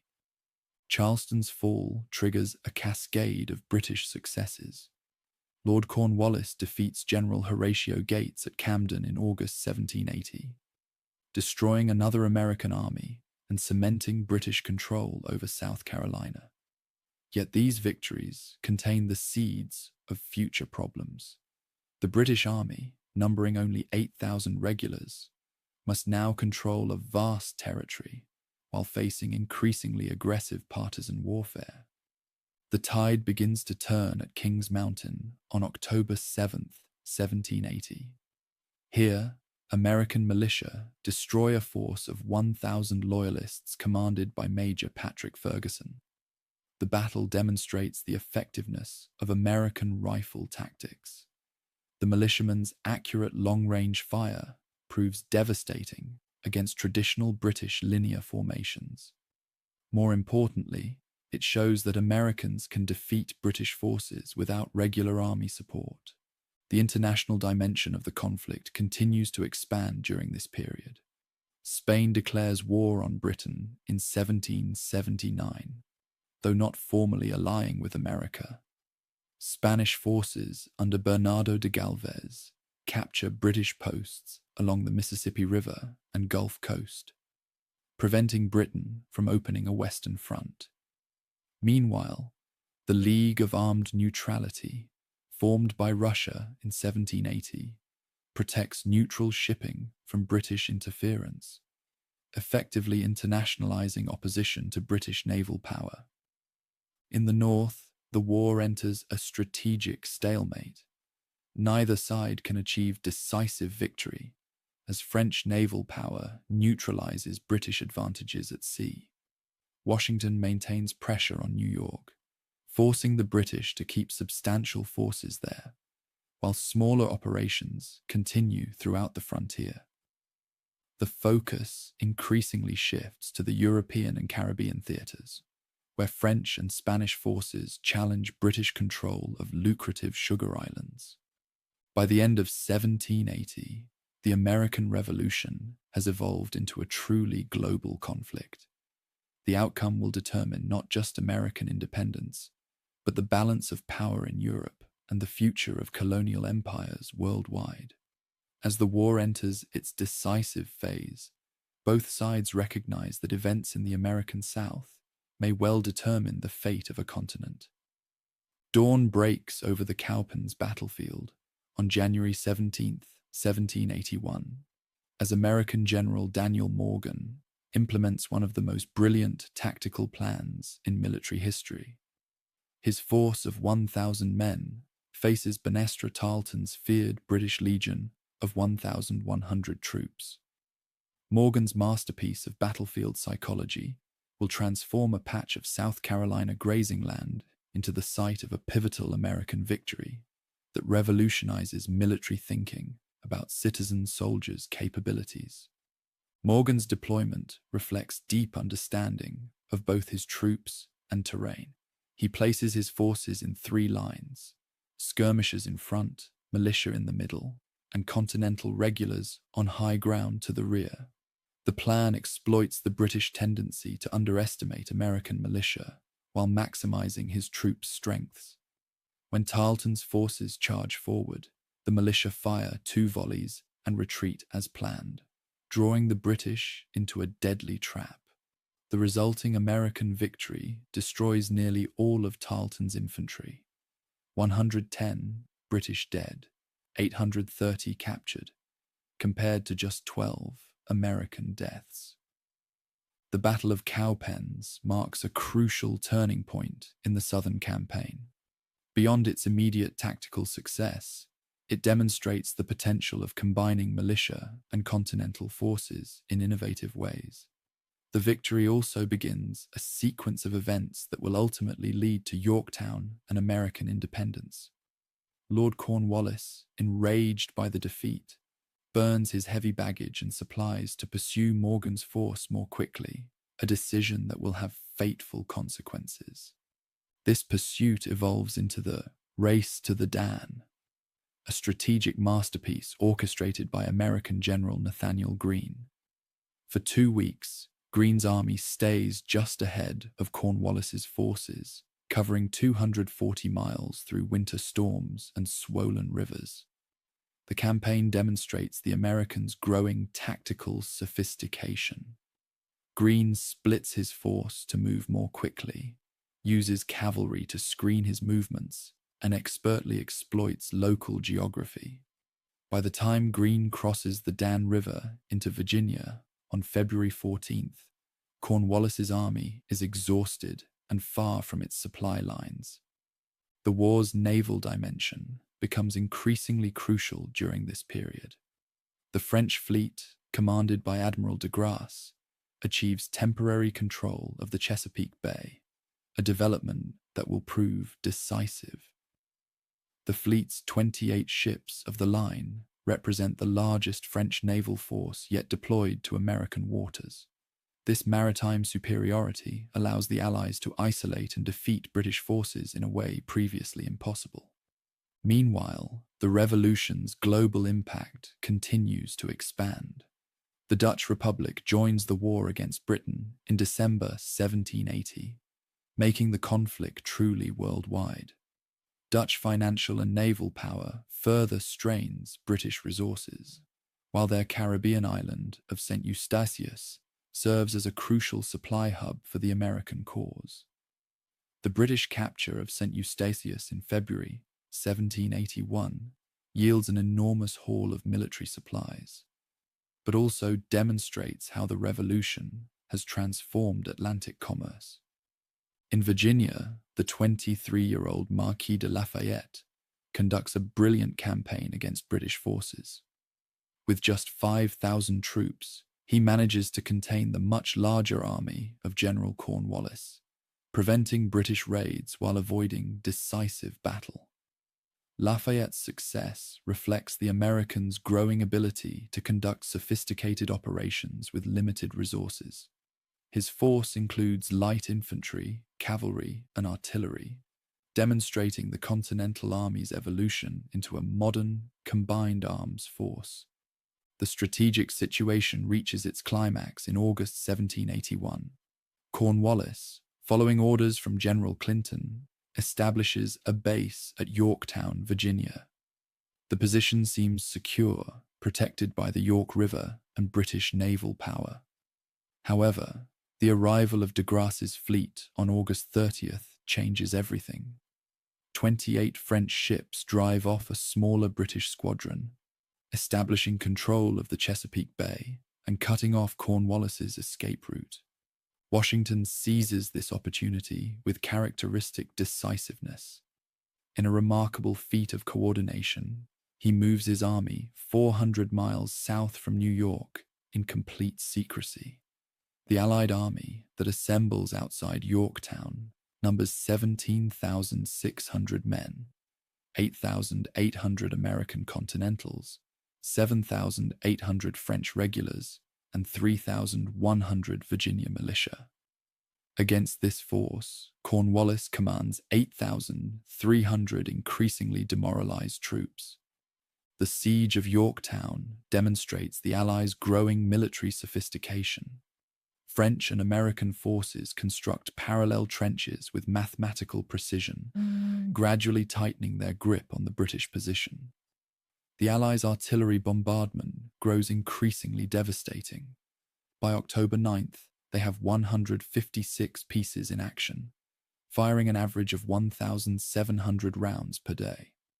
The systematic reduction of British defences reflects the latest principles of European siege warfare, now mastered by American forces. On October 17, 1781, almost exactly 4 years after Saratoga, Cornwallis's army marches out to surrender. The ceremony takes place in a field outside Yorktown, where 7,087 British troops lay down their arms while their band plays "The World Turned Upside Down." The surrender effectively ends major military operations in North America, though fighting continues in other theaters for another year. Yorktown's impact reverberates far beyond Virginia. News of the surrender reaches London on November 25th, prompting a political crisis that eventually brings down Lord North's government.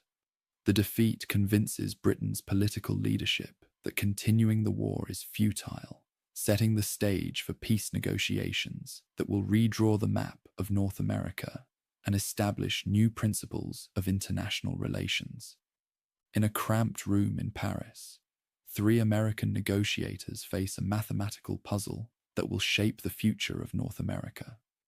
The year is 1783, and Benjamin Franklin, John Adams, and John Jay must calculate the new nation's boundaries from a bewildering array of competing claims, outdated maps, and conflicting surveys. The territory they're discussing spans approximately 531,000 square miles, more than twice the size of France. Yet many of its interior regions remain largely unexplored by European cartographers. The Paris peace negotiations represent just one facet of the monumental task facing the young United States. Military victory has secured independence, but now comes the more complex challenge of transforming revolutionary ideals into functional governance. The American experiment faces immediate challenges: a national debt of $43 million, 13 sovereign states with often conflicting interests, and a central government operating under the inadequate Articles of Confederation. The financial situation proves particularly dire. The Continental Congress has printed $241.6 million in paper currency during the war, leading to devastating inflation.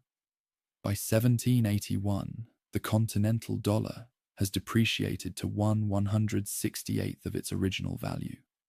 A popular saying of the time, "not worth a continental," reflects public loss of confidence in the national government's financial management.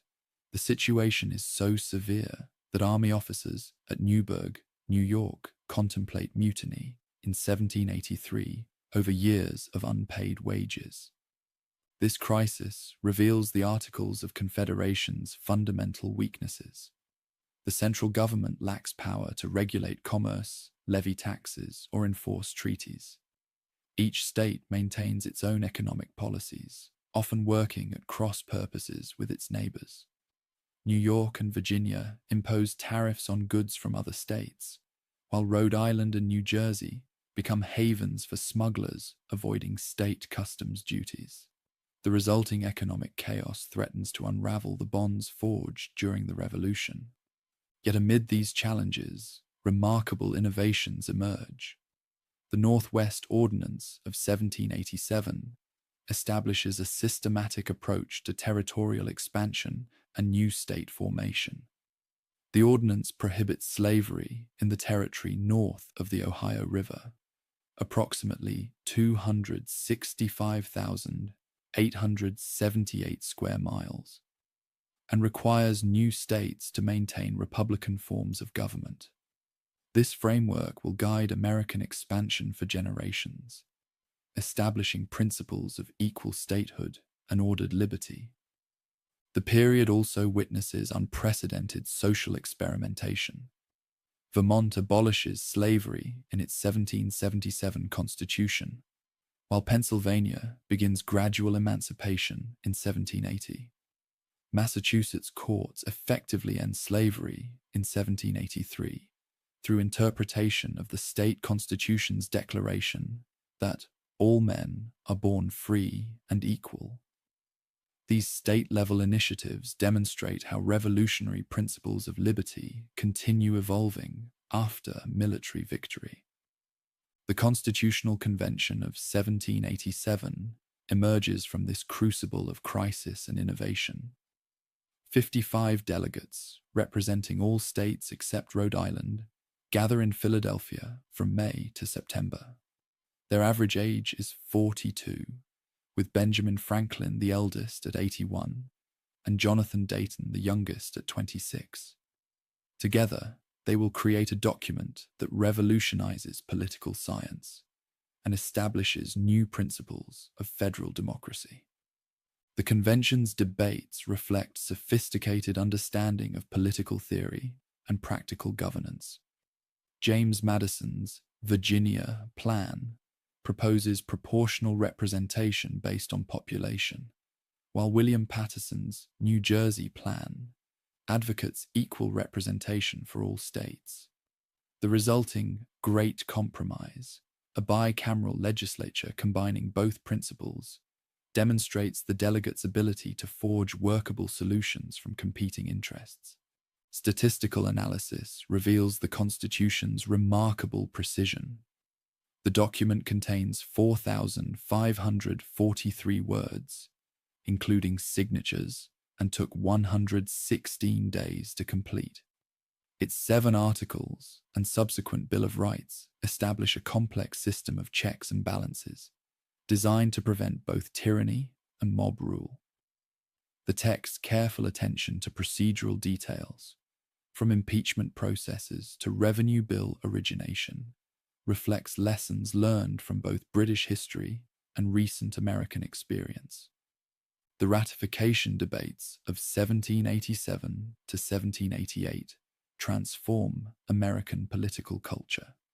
The Federalist Papers, comprising 85 essays totaling approximately 175,000 words, represent the period's most sophisticated analysis of Republican government.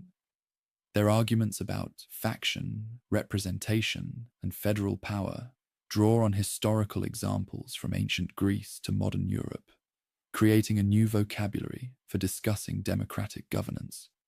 Implementation of the new Constitution demonstrates both its strengths and limitations. The first presidential election in 1788 to 89 sees 69 electors unanimously choose George Washington, who will lead a nation of approximately 3.9 million people. The first Congress faces immediate challenges, establishing federal courts, creating executive departments, and drafting the Bill of Rights.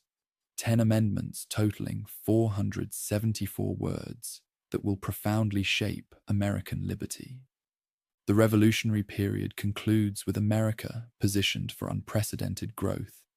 The census of 1790 records a population expanding westward at approximately 8 miles per year.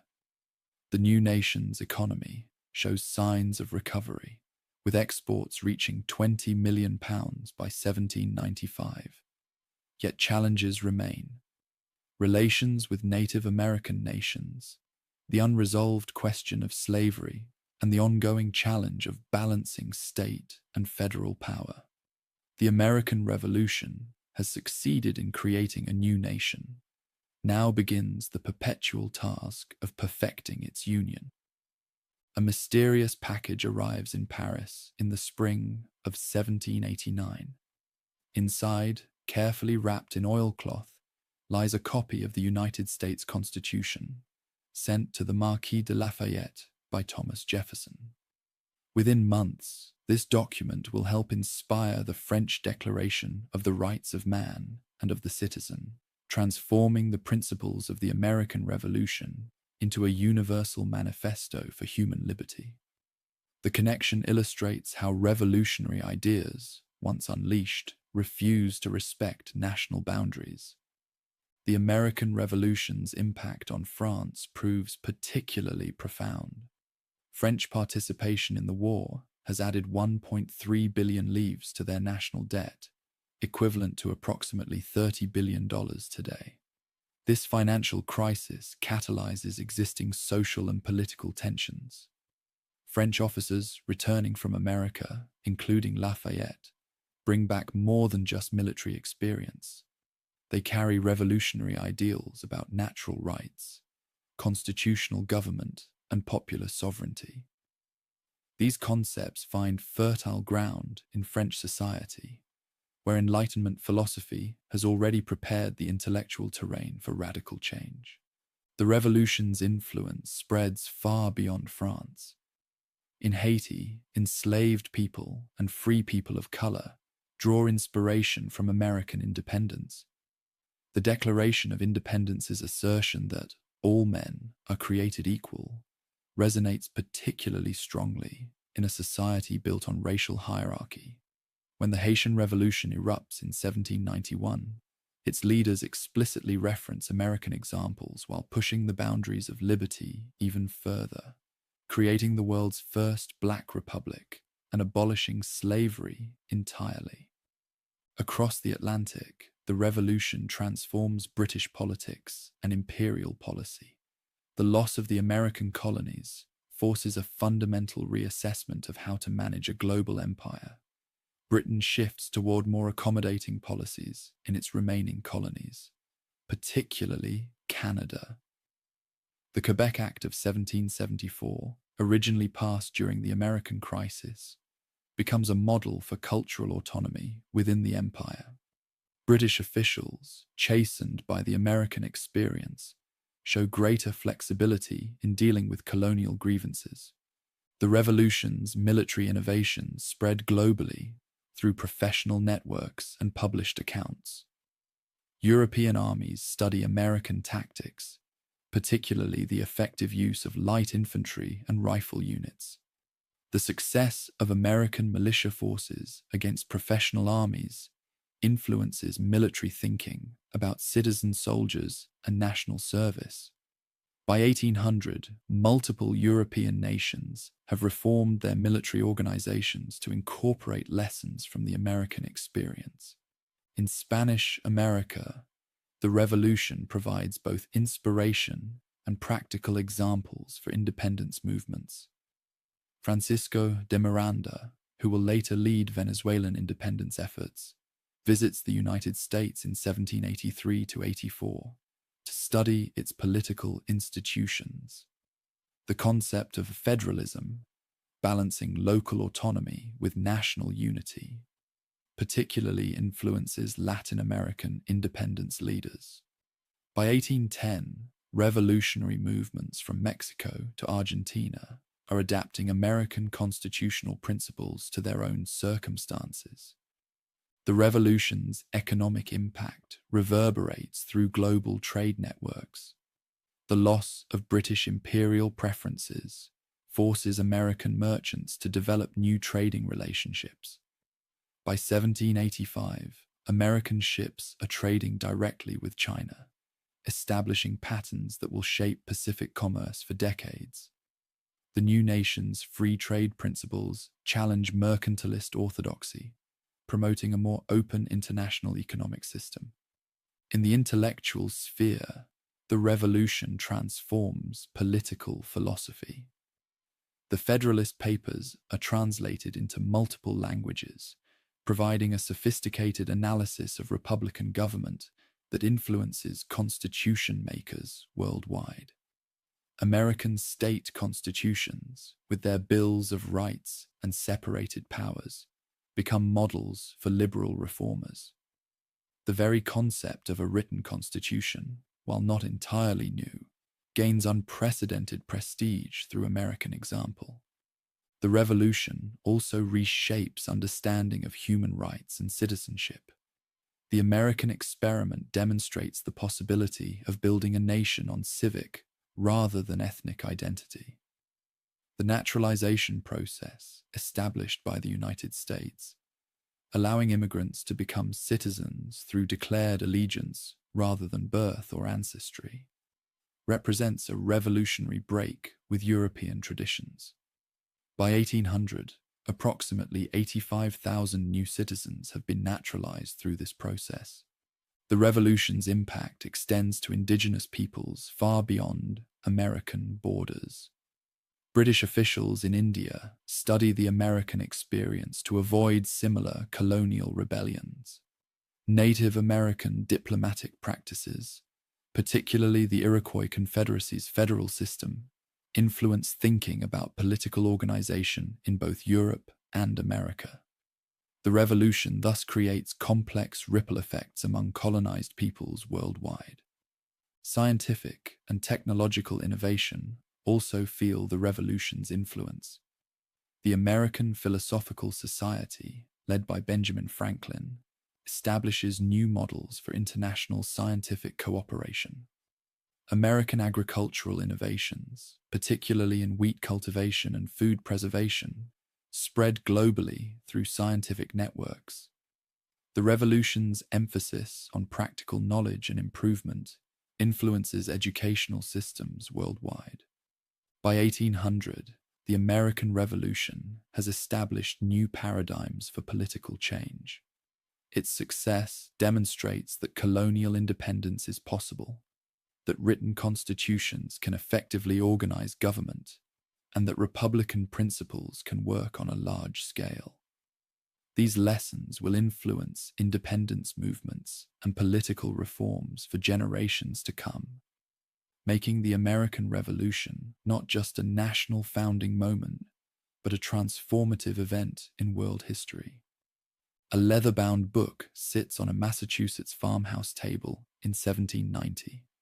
Inside, a woman's careful handwriting records household expenses, crop yields, and, surprisingly, detailed political observations. This simple account book reveals a revolutionary transformation. Women increasingly participating in public discourse, managing businesses, and questioning traditional social hierarchies.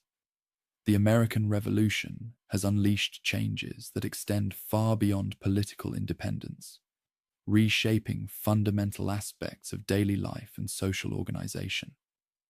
The revolution's impact on gender roles proves particularly significant. During the war, approximately 56% of women manage farms, businesses, and households in their husband's absence. This practical experience of independence combines with revolutionary rhetoric about natural rights to fuel new questions about women's status. By 1787, New Jersey's state constitution explicitly permits property-owning women to vote, the first such provision in modern history. Though this right will be rescinded in 1807, it demonstrates how revolutionary principles challenge traditional gender restrictions. Education undergoes dramatic transformation during this period. Before the revolution, only about 10% of colonial women can sign their names. By 1800, female literacy rates in New England reach approximately 48%. This educational expansion reflects both practical needs. Republican mothers must raise informed citizens, and deeper ideological shifts about human capability and social progress. Benjamin Rush's 1787 proposal for female academies articulates a new vision of education that will influence American society for generations. Religious life experiences equally profound changes. The revolution's emphasis on individual rights and conscience accelerates existing trends toward religious pluralism. Virginia's 1786 Statute for Religious Freedom, authored by Thomas Jefferson, establishes a new model for church-state separation. By 1800, the United States has approximately 2,500 distinct congregations, spanning dozens of denominations, a level of religious diversity unprecedented in Western society.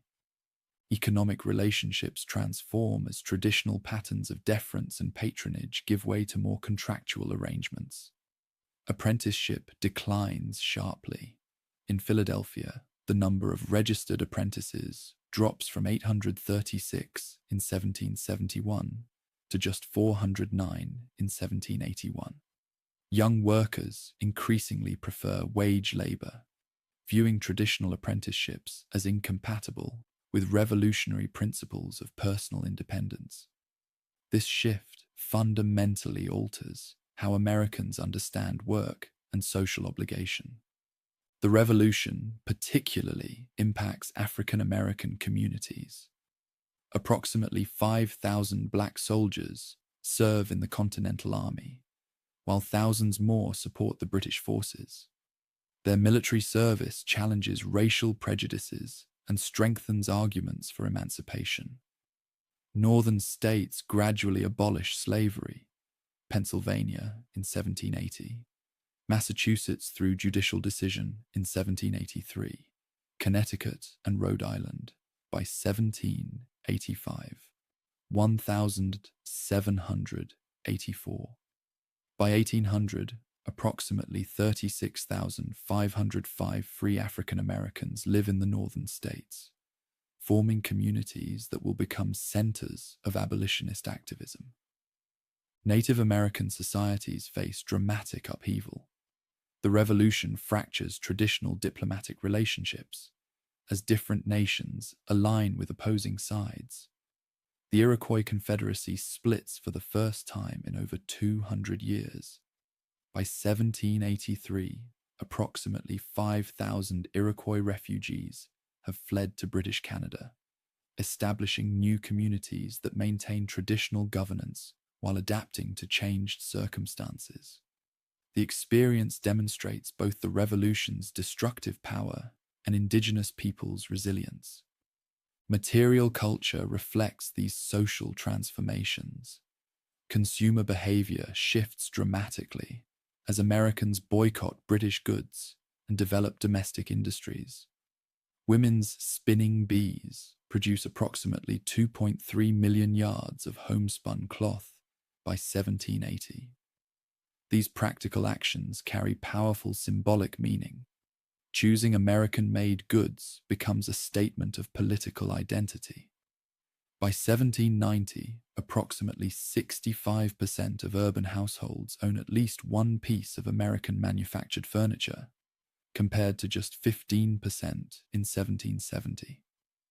Language and communication patterns evolved to reflect new social realities.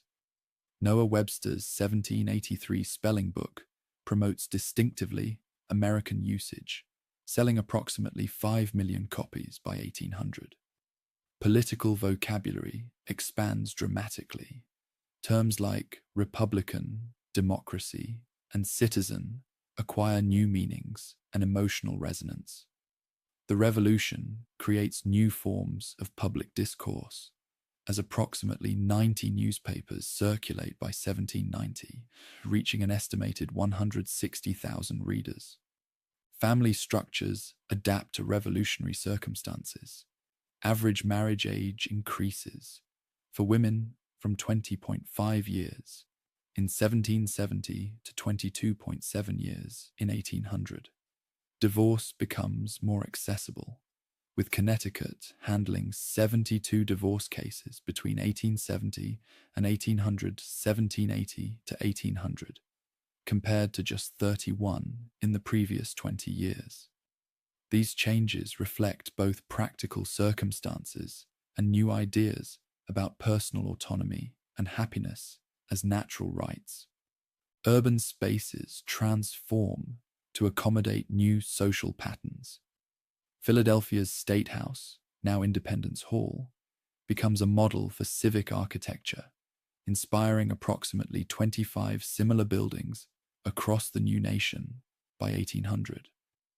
Public spaces increasingly reflect Republican values. Town squares, meeting houses, and court buildings emphasize accessibility and participation rather than hierarchical authority. By century's end, American society has undergone revolutionary transformation. Traditional hierarchies based on birth, wealth, and gender face unprecedented challenges. New forms of social organization emerge, emphasizing voluntary association, individual rights, and civic participation. Though many revolutionary principles remain imperfectly realized, the social landscape has changed irrevocably. The American Revolution has not just created a new nation, it has fostered new ways of living, thinking, and relating that will influence social development worldwide. In a London bookshop in 1791, a worn copy of the American state constitutions sits next to Thomas Paine's Rights of Man. Together, these documents have sold over 200,000 copies in Britain alone, spreading revolutionary ideas far beyond American shores. The phenomenon demonstrates a crucial truth. The American Revolution's most powerful legacy lies not in military victory or territorial gains, but in its radical reconception of human potential and political possibility. The revolution catalyzes an unprecedented explosion of political writing. Between 1776 and 1800, Americans produce approximately 2,300 political pamphlets, totaling over 10 million printed pages. This vast literary output creates a new political vocabulary, transforming abstract Enlightenment principles into practical governance tools. Terms like checks and balances, separation of powers, and federal republic emerge from theoretical concepts into working political mechanisms. The revolution's intellectual impact particularly manifests in educational transformation. College founding accelerates dramatically. While only 9 colleges existed in colonial America, 19 new institutions emerged between 1782 and 1802. These schools explicitly embrace Republican principles, training students in both classical learning and practical sciences. By 1800, American higher education enrolls approximately 1,200 students annually, a 300% increase from pre-revolutionary levels. Scientific inquiry gains new prominence in American intellectual life. The American Philosophical Society, under Benjamin Franklin's leadership, grows from 78 members in 1776 to 256 by 1800. Its investigations span astronomy, agriculture, medicine, and technology, embodying the revolution's faith in rational progress. Society members conduct approximately 1,500 documented experiments between 1780 and 1800, establishing new standards for empirical research. The revolution transforms legal thinking about fundamental rights. State constitutions codify specific protections. By 1800, all 16 states guarantee freedom of religion, 14 protect freedom of the press, and 12 ensure jury trials in civil cases. This systematic enumeration of rights represents a revolutionary innovation, transforming traditional English common law principles into explicit constitutional guarantees. Economic thought undergoes similar revolution. Americans develop distinctive ideas about property rights, commercial regulation, and monetary policy. Alexander Hamilton's 1790 Report on Public Credit introduces sophisticated concepts of public finance, while his report on manufactures the following year presents a comprehensive theory of economic development. These documents, totaling over 140,000 words, establish new frameworks for understanding the relationship between government and economy. The revolution profoundly influences philosophical discussions of human nature. Benjamin Rush's medical writings connect political liberty with physical and mental health, producing approximately 85 essays on the relationship between republican government and human well-being. His 1786 Inquiry into the Effects of Public Punishments advocates prison reform based on revolutionary principles of human dignity and potential rehabilitation. Language itself evolves to reflect new political realities. Noah Webster's linguistic projects beginning with his 1783 spelling book, aimed to create distinctively American forms of expression. His works standardize American spelling patterns, dropping the British U from words like colour and simplifying center to center. By 1800, these innovations reach approximately 385,000 students through his educational materials. Religious thought experiences dramatic reformation. Approximately 65% of American religious pamphlets published between 1780 and 1800 engage explicitly with political themes, reinterpreting scripture through revolutionary lenses. Religious leaders develop new theologies, emphasizing individual conscience and voluntary association, with Baptist and Methodist denominations growing by approximately 300% between 1780 and 1800. The revolution's intellectual impact extends to architecture and urban planning. Thomas Jefferson's designs for the Virginia state capitol introduced classical Republican architectural principles to American civic buildings. By 1800, approximately 40% of new public buildings in state capitals incorporate similar neoclassical elements, physically embodying revolutionary political ideals. Print culture expands dramatically to circulate these new ideas. The number of American printing houses grows from 50 in 1775 to 203 by 1800. Book production increases from approximately 461 titles in 1776, 1,775 to 1,797 in 1800. This expansion creates new networks for intellectual exchange. By 1800, a book published in Boston can reach Philadelphia within 6 days and Charleston within 3 weeks. The Revolution's philosophical legacy proves particularly influential in concepts of citizenship and civic virtue. Americans developed new theories about public participation, voluntary association, and civic education. By 1800, approximately 2,000 voluntary associations operate across the nation, from library societies to reform organizations, creating new spaces for civic engagement and political discourse.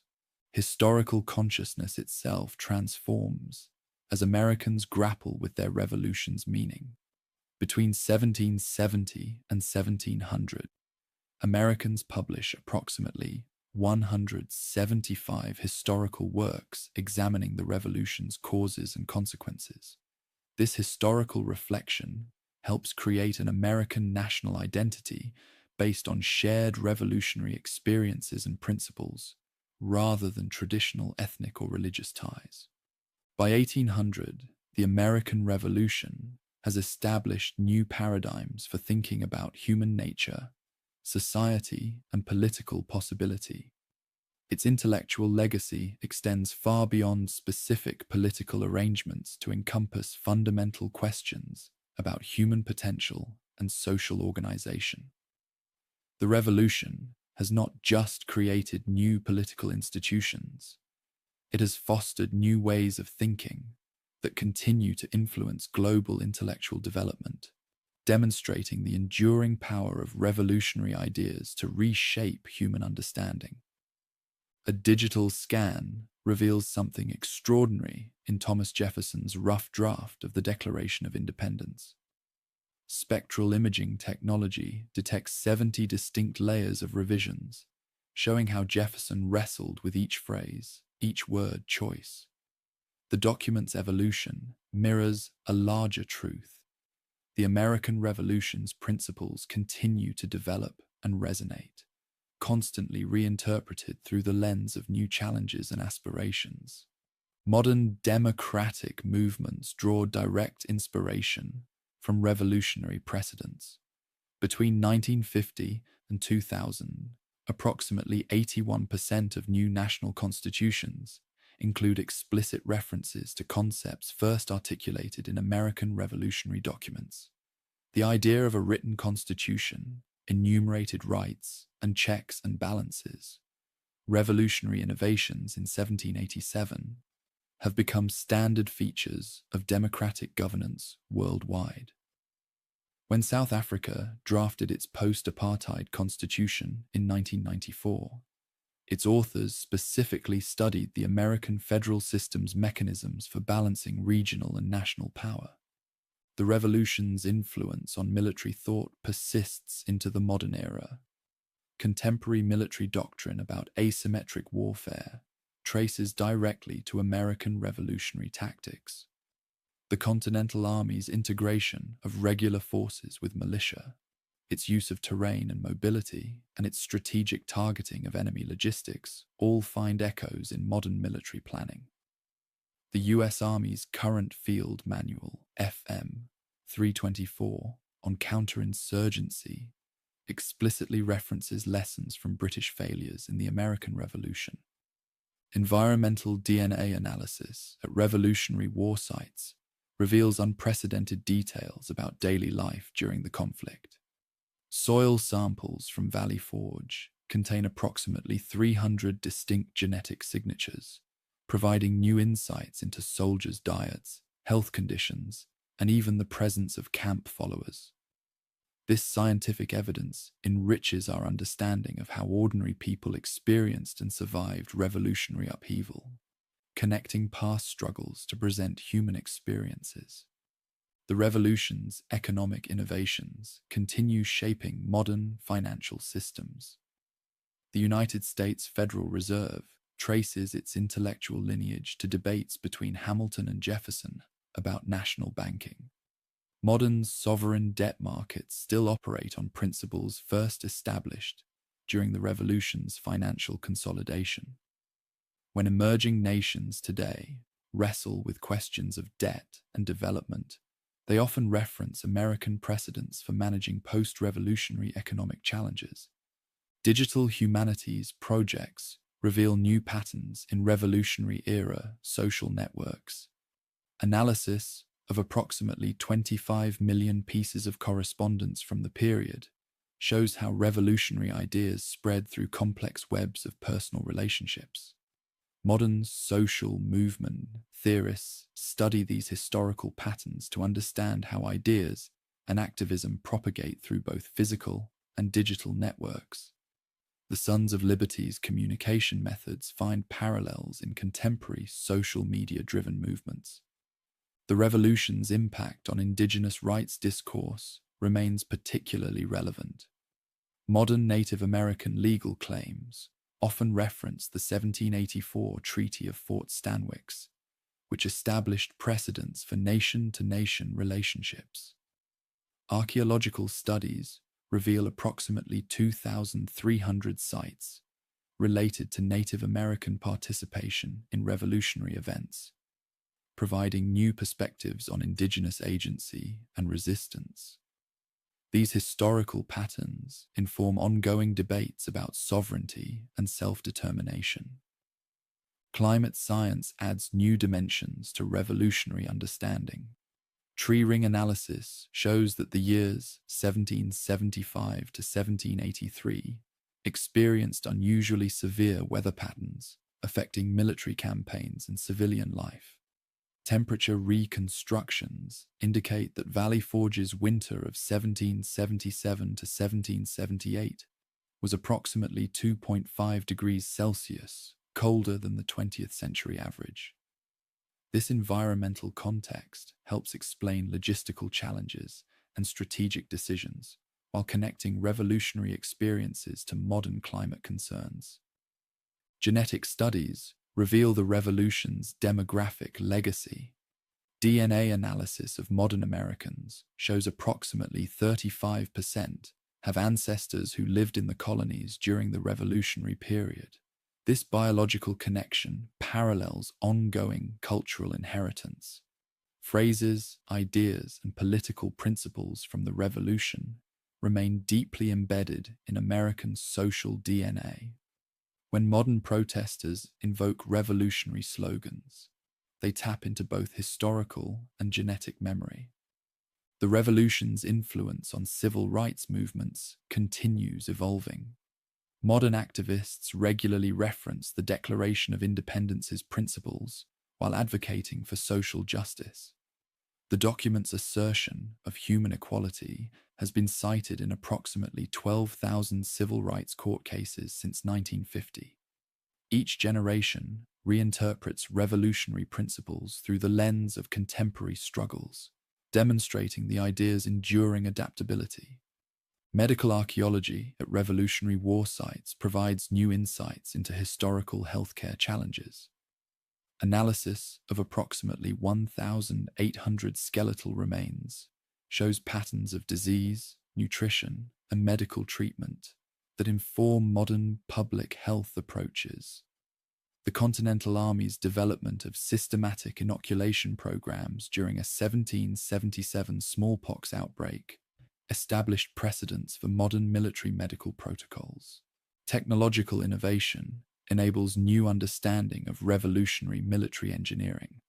LiDAR scanning of battlefield sites reveals approximately 3,500 previously unknown defensive works, showing how armies adapted tactical doctrine to specific terrain. These discoveries influence modern military site selection and force protection strategies, while demonstrating the revolution's continued relevance to military science. The American Revolution's legacy extends far beyond its immediate historical context. Its principles of human rights, democratic governance, and constitutional order continue evolving through modern challenges. Its military innovations inform contemporary conflict theory. Its social transformations provide models for modern movements.